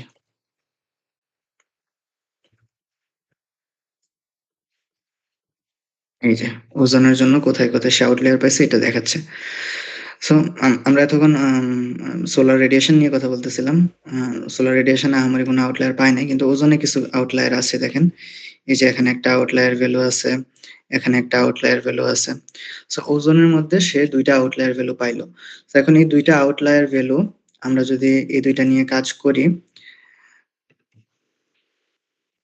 আমরা যদি জাস্ট মিসিং গুলাকে অমিট করে আউটলায়ারের ভ্যালু গুলাই শুধু দেখি, তাইলে দেখতে ভালো লাগবে। একটু দেখেন, এখানে মিসিং ভ্যালুর কারণে আপনাদের একটু দেখতে অসুবিধা হতো, তাই আমি এটা দেখাচ্ছি। সো এখানে দেখেন এই দুইটা অবজারভেশনকে সে এই যে 62 নাম্বার আর 117 নাম্বার অবজারভেশনকে সে আউটলায়ার হিসেবে গণ্য করছে ওজন ভেরিয়েবলের জন্য। আমি একটু দেখে আসি 62 নাম্বার কোথায়, এই যে 62। 135 কে সে আউটলায়ার ধরছে, 168 কে সে আউটলায়ার ধরছে, এটা হচ্ছে 117 নাম্বার অবজারভেশন 168। এভাবেও মনে হচ্ছে, দেখেন অন্যান্য ভ্যালুগুলা সবগুলাই প্রায় 100 নিয়েছে, কিন্তু তারা গিয়ে দেখা গেছে যে অনেক বেশি হয়ে গেছে। ঠিক আছে, সো এই যে আউটলায়ার সে খুব সহজে ডিটেক্ট করে ফেললো। এখন আউটলায়ারের সাথে ডিল করবেন কিভাবে? আইকিউআর দিয়ে তো আপনারা আউটলায়ার ডিটেক্ট করলেন। আউটলায়ারের সাথে ডিল করার প্রসেস এটাই যে আপনার দুইটা ওয়ে, একটা হচ্ছে কি আপনি আউটলায়ার যুক্ত অবজারভেশন গুলাকে ডেটা সেট থেকে বাদ দিয়ে দিবেন, তাইলে আর সে থাকলো না। সো আপনি বলতে পারেন যে এই অবজারভেশন গুলো আমার লাগবে না। সো এটা না লাগলে আপনি কিভাবে বাদ দিবেন তাদেরকে? তাদেরকে বাদ দেওয়ার প্রসেস খুবই সিম্পল। জাস্ট হচ্ছে আপনি এই যে কন্ডিশনটা দিছেন, এই কন্ডিশনটা যদি উল্টাইয়া দিতেন, তাইলে দেখতেন যে এই দুইটা ছাড়া বাকি সবাইকে সে দেখাতো।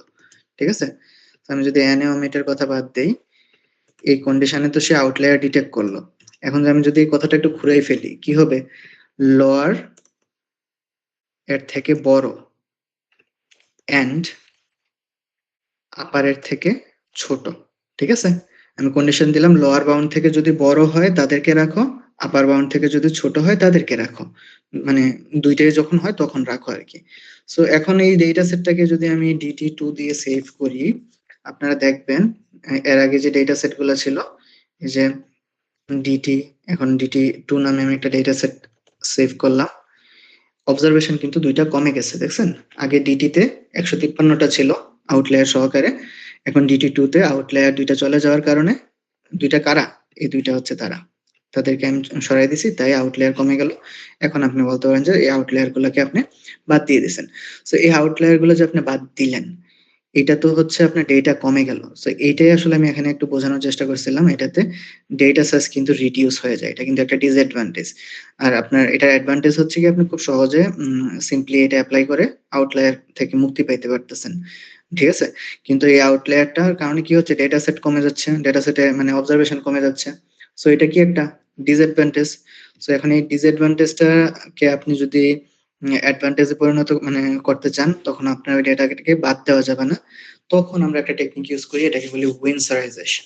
সো উইনসারাইজেশনের কাজ কি? উইনসারাইজেশনে আমরা আসলে ওই যে ফেন্স বা বাউন্ডারিটা আমি বানালাম, ওই বাউন্ডারির ভ্যালু গুলো দিয়ে আমি আউটলায়ার গুলাকে ইম্পিউট করে ফেলি বলতে পারেন, অথবা হচ্ছে গিয়ে চেঞ্জ করে ফেলতে পারি। সো আউটলায়ার গুলোকে আমি রিপ্লেস করে দেই ওই বাউন্ডারির ভ্যালুগুলা দিয়ে, যাতে করে আউটলায়ারটা এক্সিস্ট করে না। আউটলায়ারটা তাদের ওই যে নিয়ারেস্ট হাইয়েস্ট ভ্যালুটা দিয়ে সে কি করতেছে, রিপ্লেস হয়ে যাচ্ছে। অবভিয়াসলি তখন ওই আউটলায়ারটা গায়েব হয়ে যাবে। কিন্তু প্লাস পয়েন্ট হচ্ছে আপনার নাম্বার অফ অবজারভেশন ওই যে 153 থেকে 151 আসলো, ওইটা এমন হবে না, তখন 153ই থাকবে। মানে আপনি ডেটা লস করলেন না আর কি, মানে আউটলায়ারের ঝামেলা থেকেও মুক্ত হলেন, বাট ডেটাটাও আপনার লস হলো না। সো উইন্ডসরাইজেশন, ঠিক আছে। সো উইন্ডসরাইজেশনের প্রসেস কি? উইন্ডসরাইজেশনের প্রসেস এই যে একটু আগে যে আমরা ক্যালকুলেট করলাম, এই জিনিসগুলাই আমরা উইন্ডসরাইজেশনে খুব সহজে ব্যবহার করে ফেলতে পারবো। আমাদের জাস্ট সিম্পলি লিখতে হবে, ফর এক্সাম্পল আমরা লিখবো এখন ডিটি, ঠিক আছে। ডিটির মধ্যে একটা ভেরিয়েবল বানাবো, আমরা নাম দেব হচ্ছে ওজন উইন, ঠিক আছে। আমি একটু মানে বোঝাচ্ছি যাতে এটা উইন্ডসরাইজেশন থেকে আসা ওজনের ভ্যালু। সো এখানে আমরা কি লিখবো, ইফ এলস কন্ডিশন ইউজ করে এই জিনিসটা আমরা করে ফেলতে পারবো। সরি, ইফ এলস এর মধ্যে আমরা একটা কন্ডিশন দেব যে হচ্ছে ফর এক্সাম্পল ডিটি $, ওজনের ভ্যালু যদি, আচ্ছা আমরা এটি লিখে ফেলি, ডিটি $, ওজনের ভ্যালু যদি এইটা অথবা, আচ্ছা যদি এইটা হয়, লোয়ার বাউন্ড থেকে যদি ছোট হয়, তাহলে আমরা কি বসাবো, তাহলে আমরা বসাবো হচ্ছে গিয়ে লোয়ার বাউন্ডের ভ্যালু। মানে যদি লোয়ার বাউন্ড থেকে ছোট হয় তাহলে লোয়ার বাউন্ডের ভ্যালু বসাবো, আর যদি লোয়ার বাউন্ড থেকে ছোট না হয় তখন কি হয়, তখন আবার আরেকটা কন্ডিশন দিতে হবে। তখন ইফ এলস ওইটার মধ্যে আবার আমি বলবো, এখন বলবো যে হচ্ছে যদি আপার বাউন্ড থেকে বড় হয়। সো আপার বাউন্ড লিখলাম, এটা একটু ছোট করে দেই, একটু স্পেস নেই যাতে দেখতে ভালো লাগে। সো আপার বাউন্ড থেকে যদি বড় হয় তখন আমি ইম্পিউট করব গিয়ে ডেফিনেটলি আপার বাউন্ডের ভ্যালুটা দিয়ে। আসলে আপার বাউন্ডের ভ্যালু দিয়ে ইম্পিউট করাও উইন্ডসরাইজেশনের মেইন উদ্দেশ্য থাকে না। আমাদের উচিত হচ্ছে লোয়ার বাউন্ডের পরিবর্তে, মানে লোয়ার বাউন্ডের পরবর্তী সময়ে যে মিনিমাম যে ভ্যালুটা আছে, কারণ আমি যদি এখন লোয়ার বাউন্ড দিয়ে ইম্পিউট করতে যাই বা আপার বাউন্ড দিয়ে ইম্পিউট করতে যাই, আপনারা একটা জিনিস হয়তো খেয়াল করছেন যে আপার বাউন্ড লোয়ার বাউন্ড আমাদেরকে নেগেটিভ ভ্যালু বা খুব এক্সট্রিম ভ্যালু দিয়ে দিতে পারে। সো তার থেকে বেটার হয় আমাদের ডিরেক্টলি লোয়ার বাউন্ড দিয়ে ইম্পিউট না করে এই কন্ডিশনের মধ্যে, মানে এই কন্ডিশনের বাইরে যেটা সবচেয়ে মিনিমাম ভ্যালু আছে ওইটা দিয়ে ইম্পিউট করা, ঠিক আছে। সো আমি এটা আপাতত দেখাচ্ছি না, কিন্তু উইন্ডসরাইজেশনের অ্যাপ্রোপ্রিয়েট ওয়ে হচ্ছে ওইটা। সো এটা জাস্ট সিম্পলি আপনি মিন বের করে এখানে এটা বসাই দিলে হবে, লোয়ার বাউন্ডার লিখতে হবে না তখন। আর এটা লিখলাম, কন্ডিশন শেষ। আর যদি কন্ডিশনের বাইরে কোনোটাই ফুলফিল না করে তখন কি হবে, দুইটা কন্ডিশন লেখা শেষ। এখন হচ্ছে যদি কোনোটাই ফুলফিল না হয় তখন তো আউটলায়ার নাই, তখন তো যা আছে তাই রাখো, কোনো টেনশন করতে হবে না। সো এই গেল আমাদের ওজন, ঠিক আছে। ওকে, দ্যাটস ফাইন। সো এখন আমরা উইন্ডসরাইজেশনের পরবর্তী অবস্থা দেখব। সো উইন্ডসরাইজেশনের পরবর্তী অবস্থায় আমরা যেসব জায়গায় আউটলায়ার পাইছিলাম এর আগে, 62 নাম্বার একটু যাই। এই যে 62 আউটলায়ার সে রিপ্লেস করে ফেলছে একটু ছোট ভ্যালু দিয়ে। 117 নাম্বারে যাই, 117 নাম্বারেও এই ভ্যালুটা দিয়ে, ফ্রেঞ্চের ভ্যালুটা দিয়ে সে বসাই দিয়েছে, ঠিক আছে। সো আউটলায়ারের ঝামেলা এইভাবে আমরা মুক্তি পেলাম উইন্ডসরাইজেশনের থ্রু। সো এটা হচ্ছে আমাদের উইন্ডসরাইজেশনের প্রসেস, যেটা দিয়ে আমরা আউটলায়ার থেকে মুক্তি পেতে পারি। তাছাড়াও আরো বিভিন্ন প্রসেস আছে যেগুলো দিয়ে আমরা আউটলায়ার থেকে আসলে সলিউশন পাই। এর মধ্যে একটা কমন প্রসেস হচ্ছে আমরা ট্রান্সফরমেশন করতে পারি।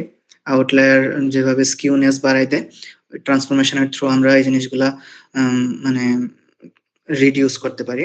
So one of the common transformation হচ্ছে কি আপনার লগ ট্রান্সফরমেশন, ঠিক আছে। আমরা যদি বলি লগ ট্রান্সফরমেশন, এটা দিয়ে আমরা আউটলায়ারের এই ঝামেলাগুলা কমে যায়। সো লগ ট্রান্সফরমেশন করার প্রসেস কি? লগ ট্রান্সফরমেশন খুবই সিম্পল, আমরা লিখবো লগ 1p।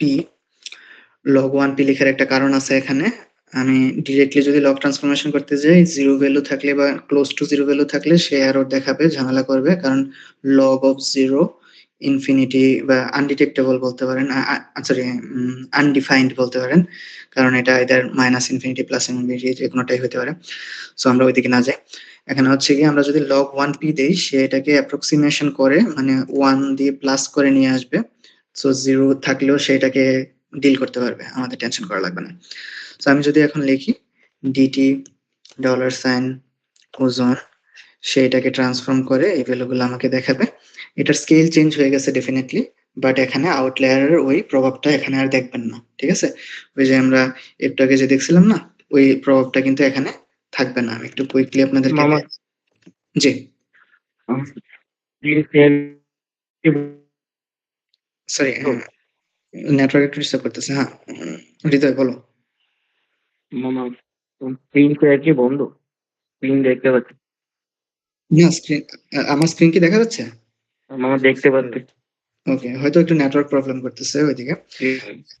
সো ওজনের মধ্যে আমরা এখন একটু লগ লিখবো, লগের মধ্যে আমরা সেভ আচ্ছা করব। আচ্ছা সো এখন এই যে লগের মধ্যে আমি সেভ করলাম, আমরা একটু গিয়ে দেখি এই যে নতুন ভেরিয়েবল জেনারেট হলো।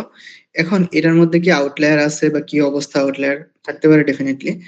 এখন আমরা একটু আগের অবস্থা পরের অবস্থা দেখার জন্য আমি একটা ভিজুয়ালাইজেশন বানাবো আপনাদেরকে। আমি আর আজকে বেশি বাড়াবো না, আমরা এখানে একটা ভিজুয়ালাইজেশন দেখে আউটলায়ারের, তাইলে আপনারা আইডিয়াও পাবেন আউটলায়ার ডিটেকশনের ক্ষেত্রে। So আমরা এখানে একটা প্লট বানাবো, জিজি প্লট দিয়ে একটা প্লট বানাবো, যেটা আমরা মিসিং এর ক্ষেত্রে বা অন্য সময় আমরা যেভাবে হিস্টোগ্রাম দিয়ে ডিস্ট্রিবিউশন দেখতেছিলাম, এখন আমরা বক্স প্লট দিয়েও ডিস্ট্রিবিউশন দেখতে পারবো, বাট আমার এখানে উদ্দেশ্য আউটলায়ার গুলো দেখানো আপনাদেরকে। সো ডিটির মধ্যে আমি যদি বলি যে অ্যাস্থেটিক্স কি হবে, অ্যাস্থেটিক্স হচ্ছে গিয়ে কোন এক্সে কি জিনিস বসবে বা কোনটার প্যারামিটার কি হবে। সো এক্স ইকুয়াল আমি এমটি দিয়ে নিচ্ছি, যাতে ওইখানে কিছু দরকার নাই আমার আপাতত। এখানে আমরা বিভিন্ন গ্রুপিং ভেরিয়েবল দিতে পারতাম। সো এখানে ওয়াই এর মধ্যে আমি ওজনটা দিচ্ছি, যাতে করে আপনি আউটলায়ারের পূর্বের অবস্থাটা দেখতে পারেন। তারপরে আমরা এখানে just Jio sorry box box plot, হ্যাঁ এটার মধ্যে আমি যদি এখন একটু ফিল করে দিই, এটাকে দেখতে যেতে একটু সুন্দর লাগে, অরেঞ্জ কালার দিয়ে দিই, একটু দেখি। সো এখানে দেখেন কি হচ্ছে, এখানে এই যে ডট গুলা দেখতেছেন, ওজনের মধ্যে এই দুইটা আউটলায়ার, ঠিক আছে? এই আউটলায়ারের পজিশনটা মানে আউটলায়ার থাকা অবস্থায় দেখাচ্ছিল। এখন আমি যদি বলি যে আউটলায়ার তো আমি রিমুভ করার চেষ্টা করছি, দেখি তো কি হয় আউটলায়ারের পরে। আমি একটু উইন্সারাইজেশনের পরের অবস্থাটা দেখাই। এটা হচ্ছে উইন্সারাইজেশনের পরের অবস্থা, ঠিক আছে? এটা হচ্ছে ওজন, এটা হচ্ছে ওজন উইন্সারাইজেশনের পরে আউটলায়ার ভ্যানিশড। এখন আমরা একটু দেখি লগ ট্রান্সফরমেশনের পরের অবস্থা। লগ ট্রান্সফরমেশন যে সবসময় আউটলায়ার রিমুভ করে দিবে তা নয় কিন্তু, ঠিক আছে? আমি কিন্তু আগেও বলে রাখতেছি। আচ্ছা, লগ ট্রান্সফরমেশন আউটলায়ার উপরে দুইটা রিমুভ করছে, নিচে একটা জেনারেট করছে, ঠিক আছে? সো এই ছিল আউটলায়ার নিয়ে বিভিন্ন ধরনের খুঁটিনাটি, প্রত্যেকটার আলাদা আলাদা অ্যাডভান্টেজ আছে। লগ ট্রান্সফরমেশন দিয়ে আমাদের নরমালিটি মানে ফেরত পাওয়া বা ব্যাক পাওয়ার একটা ভালো সুযোগ থাকে। ফর এক্সাম্পল আমি যদি বলি এখানে আউটলায়ার নাই ঠিকই, কিন্তু এই ডিস্ট্রিবিউশনটা নরমাল না, ঠিক আছে? এই মিডল লাইনটা থেকে মিডিয়ান লাইনটা যদি বক্সের মাঝামাঝি থাকতো তখন আমরা এটাকে নরমাল বলতাম। যেহেতু এটা এই নিচের সাইডে চলে আসছে, এটাকে আমরা বলবো হচ্ছে পজিটিভলি স্কিউড বা রাইট স্কিউড, ঠিক আছে? সো এগুলো নিয়ে আসলে বিস্তারিত অনেক কিছু বলার আছে, আমরা এটা নিয়ে বেশি আগাচ্ছি না। কিন্তু এটা নরমালি ডিস্ট্রিবিউটেড না। কিন্তু একটা জিনিস খেয়াল করেন, এখানে আউটলায়ার তৈরি এই লাইন বক্সের মাঝামাঝি চলে আসছে। সো এটা ডিস্ট্রিবিউশনকে শেপ করে আপনাকে একটা নরমাল ডিস্ট্রিবিউটেড ভ্যালু দিয়ে দিছে। সো এই ছিল আমাদের আজকে মাস্টার ক্লাসে। আরো বিস্তারিত অনেক কিছু আলোচনা করার ছিল, আমি বেশি আগাচ্ছি না। সো এখানে হচ্ছে আমরা সময় স্বল্পতার কারণে এখানে আমরা মানে যা যা শিখলাম এই জিনিসগুলো আমি একটু বলতেছি। এখানে মিন মিডিয়ান দিয়ে হচ্ছে আমরা সিম্পল মিসিং ইম্পিউটেশন শিখলাম, তারপরে রিগ্রেশন এবং কেএনএন দিয়ে কমপ্লেক্স প্যাটার্নের মিসিং ইম্পিউটেশন শিখলাম। উইন্সারাইজেশন দিয়ে আমরা হচ্ছে গিয়ে ডেটা কিভাবে সেভ রাখতে হয় এটা দেখলাম। তারপরে হচ্ছে লগ ট্রান্সফরমেশন জি স্কোর দিয়ে আমরা ডিস্ট্রিবিউশন স্পেসিফিক বিভিন্ন জিনিস, জি স্কোর আমি দেখাতে পারি না সময় স্বল্পতার কারণে, ওইটা দিয়ে আমরা ডিস্ট্রিবিউশন স্পেসিফিক নিড গুলো ফুলফিল করতে পারি, আউটলায়ার থেকেও সামহাও সাম কাইন্ড অফ মানে রিলিফ পাইতে পারি, ঠিক আছে? সো বিভিন্ন ধরনের জায়গায় আপনারা আজকের এই জিনিসগুলো যা যা শিখলেন ব্যবহার করতে পারেন। এটা রেস্ট্রিক্টেড না যে শুধু আপনার এই ক্ষেত্রেই ব্যবহার করবেন, আরো বিভিন্ন ক্ষেত্রে এই জিনিসগুলো ব্যবহার করা পসিবল। এখন পর্যন্ত আপনারা যা যা শিখলেন এইটা নিয়ে আপনাদের যদি কোনো প্রশ্ন থাকে ডেফিনেটলি করতে পারেন। আর আরেকটা জিনিস আমি আপনাদেরকে একটু পার্সোনালি শেয়ার করি। ওইটা হচ্ছে গিয়ে আমি আপনাদেরকে একটা আম Google ফর্মের লিংক দিচ্ছি। এই লিঙ্কটা আপনারা যারা হচ্ছে গিয়ে এই কোর্সের এই যে ম্যাটেরিয়ালস গুলা আমরা যা এখন পর্যন্ত দেখলাম, এই ম্যাটেরিয়ালস গুলা হচ্ছে গিয়ে যাদের লাগবে আপনারা চাইলে এই Google ফর্মের এই লিঙ্কটা ফিল আপ করে ফেললেই আমি আপনাদেরকে পার্সোনালি আমার এই স্লাইড প্লাস হচ্ছে আর এর কোড ফাইল গুলো আমি আপনাদেরকে প্রোভাইড করে দিতে পারবো। যাতে করে আপনারা পরবর্তীতে এই জিনিসগুলা বাসায় বসে প্র্যাকটিস করতে পারেন বা আজকে যা শিখলেন যাতে করে আপনাদের একটা এজ এ সেট থেকে যায় যে কি শিখলেন প্লাস হচ্ছে কি কোড দেখলেন। পরবর্তীতে আপনারা প্র্যাকটিসে বা বিভিন্ন কাজে ব্যবহার করতে পারবেন। আমি লিংকটা দিয়ে দিছি চ্যাটে। সবাই কি চ্যাটে দেখতেছেন? লিংকটা কি দেখা যাচ্ছে? ওকে, গ্রেট। সো এই ফর্মটা আপনারা একটু ফিল আপ করে নেবেন। তাহলে আপনাদের মানে ইমেইল অ্যাড্রেসে আমি আপনাদেরকে ফাইলগুলো পাঠিয়ে দেবো। আর এর কোড ফাইলটাও পাঠিয়ে দেবো, স্লাইডটাও পাঠিয়ে দেবো। আর রেকর্ডিং আমি শিওর থেকে কালেক্ট করেও দরকারি রেকর্ডিং সহকারেও আপনাদেরকে পাঠানোর চেষ্টা করব যাতে করে মানে রেকর্ডিং, স্লাইড, কোড ফাইল সবগুলো আপনাদের কাছে পৌঁছে যাবে ইনশাআল্লাহ। ঠিক আছে? সো এখন আপনারা প্রশ্ন করতে পারেন। যার যেই প্রশ্ন, ডেটা রিলেটেড, আমার রিলেটেড, ফরমাল, ইনফরমাল যেকোনো প্রশ্ন। আমি একটু ক্যামেরাটা অন করতেছি। আসসালামু আলাইকুম ভাই। জি, কামাল ভাই। আপনি এতক্ষণ জি ভাই। মিউট ছিলেন। জি, বলেন। জি, আমি সরি, আমি বাইরে ছিলাম তো হেডফোন কাজ করতেছিল না, তার জন্য একটু সরি আমি। তো সমস্যা নেই। হ্যাঁ, আজকে এটা যে মানে যেটা আর প্রোগ্রামিং যেটা বললেন মানে যে আজ যে ক্লাসটা হলো আজকে, এটা কি আগামী কালকে যে আমাদের একটা ক্লাস শুরু হবে, কোর্সের হায়ার স্টাডি প্রোগ্রামের ক্লাস শুরু হবে, সেটারই একটা অংশ, না আপনারা আজকে যে যতজন অ্যাড হইছে আজকে তারা কি এটা আলাদা কোর্সের অংশ নাকি সেটা আমি বুঝতেছি না। আজকেরটা কমপ্লিটলি ফ্রি, এখানে কারোর কোনো চার্জ নাই। এটা কমপ্লিটলি ইন্ডিপেন্ডেন্ট একটা টপিক। এই টপিকগুলা হয়তো মানে আপনার যেহেতু আপনি হায়ার স্টাডিজ কোর্সে এনরোল করা, সাব্বির আপনাদের ক্লাস নেবে। ২ সাব্বির হোসাইন, সাব্বির আহমেদ। সো তারা আপনাদেরকে তাদের ফ্লো অনুসারে, তাদের স্ট্রাকচার অনুসারে শেখাবে। হয়তো এই জিনিসগুলো মানে তারা শিখাতে পারে বা এখান থেকে কিছু নাও শিখাতে পারে। সো ইট ডিপেন্ডস, মানে এটার সাথে ইন্ডিপেন্ডেন্ট, একটার সাথে আরেকটা কোনো রিলেশনশিপ নেই। আর কারো কোনো প্রশ্ন থাকলে করতে পারেন, ডেফিনেটলি সমস্যা নেই। যে কোনো প্রশ্ন আপনারা করতে পারেন।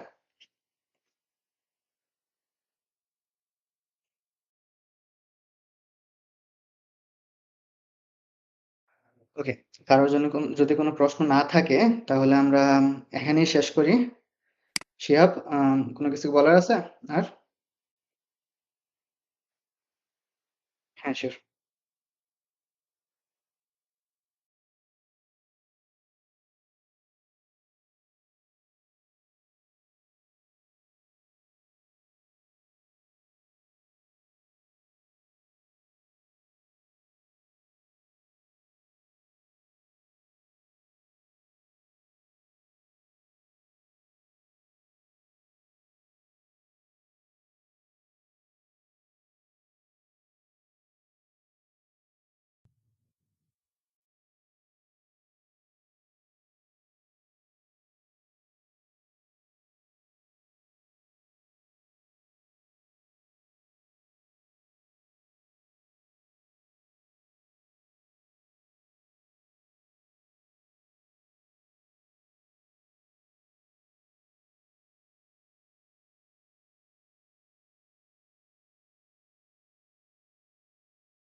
হাফেজ।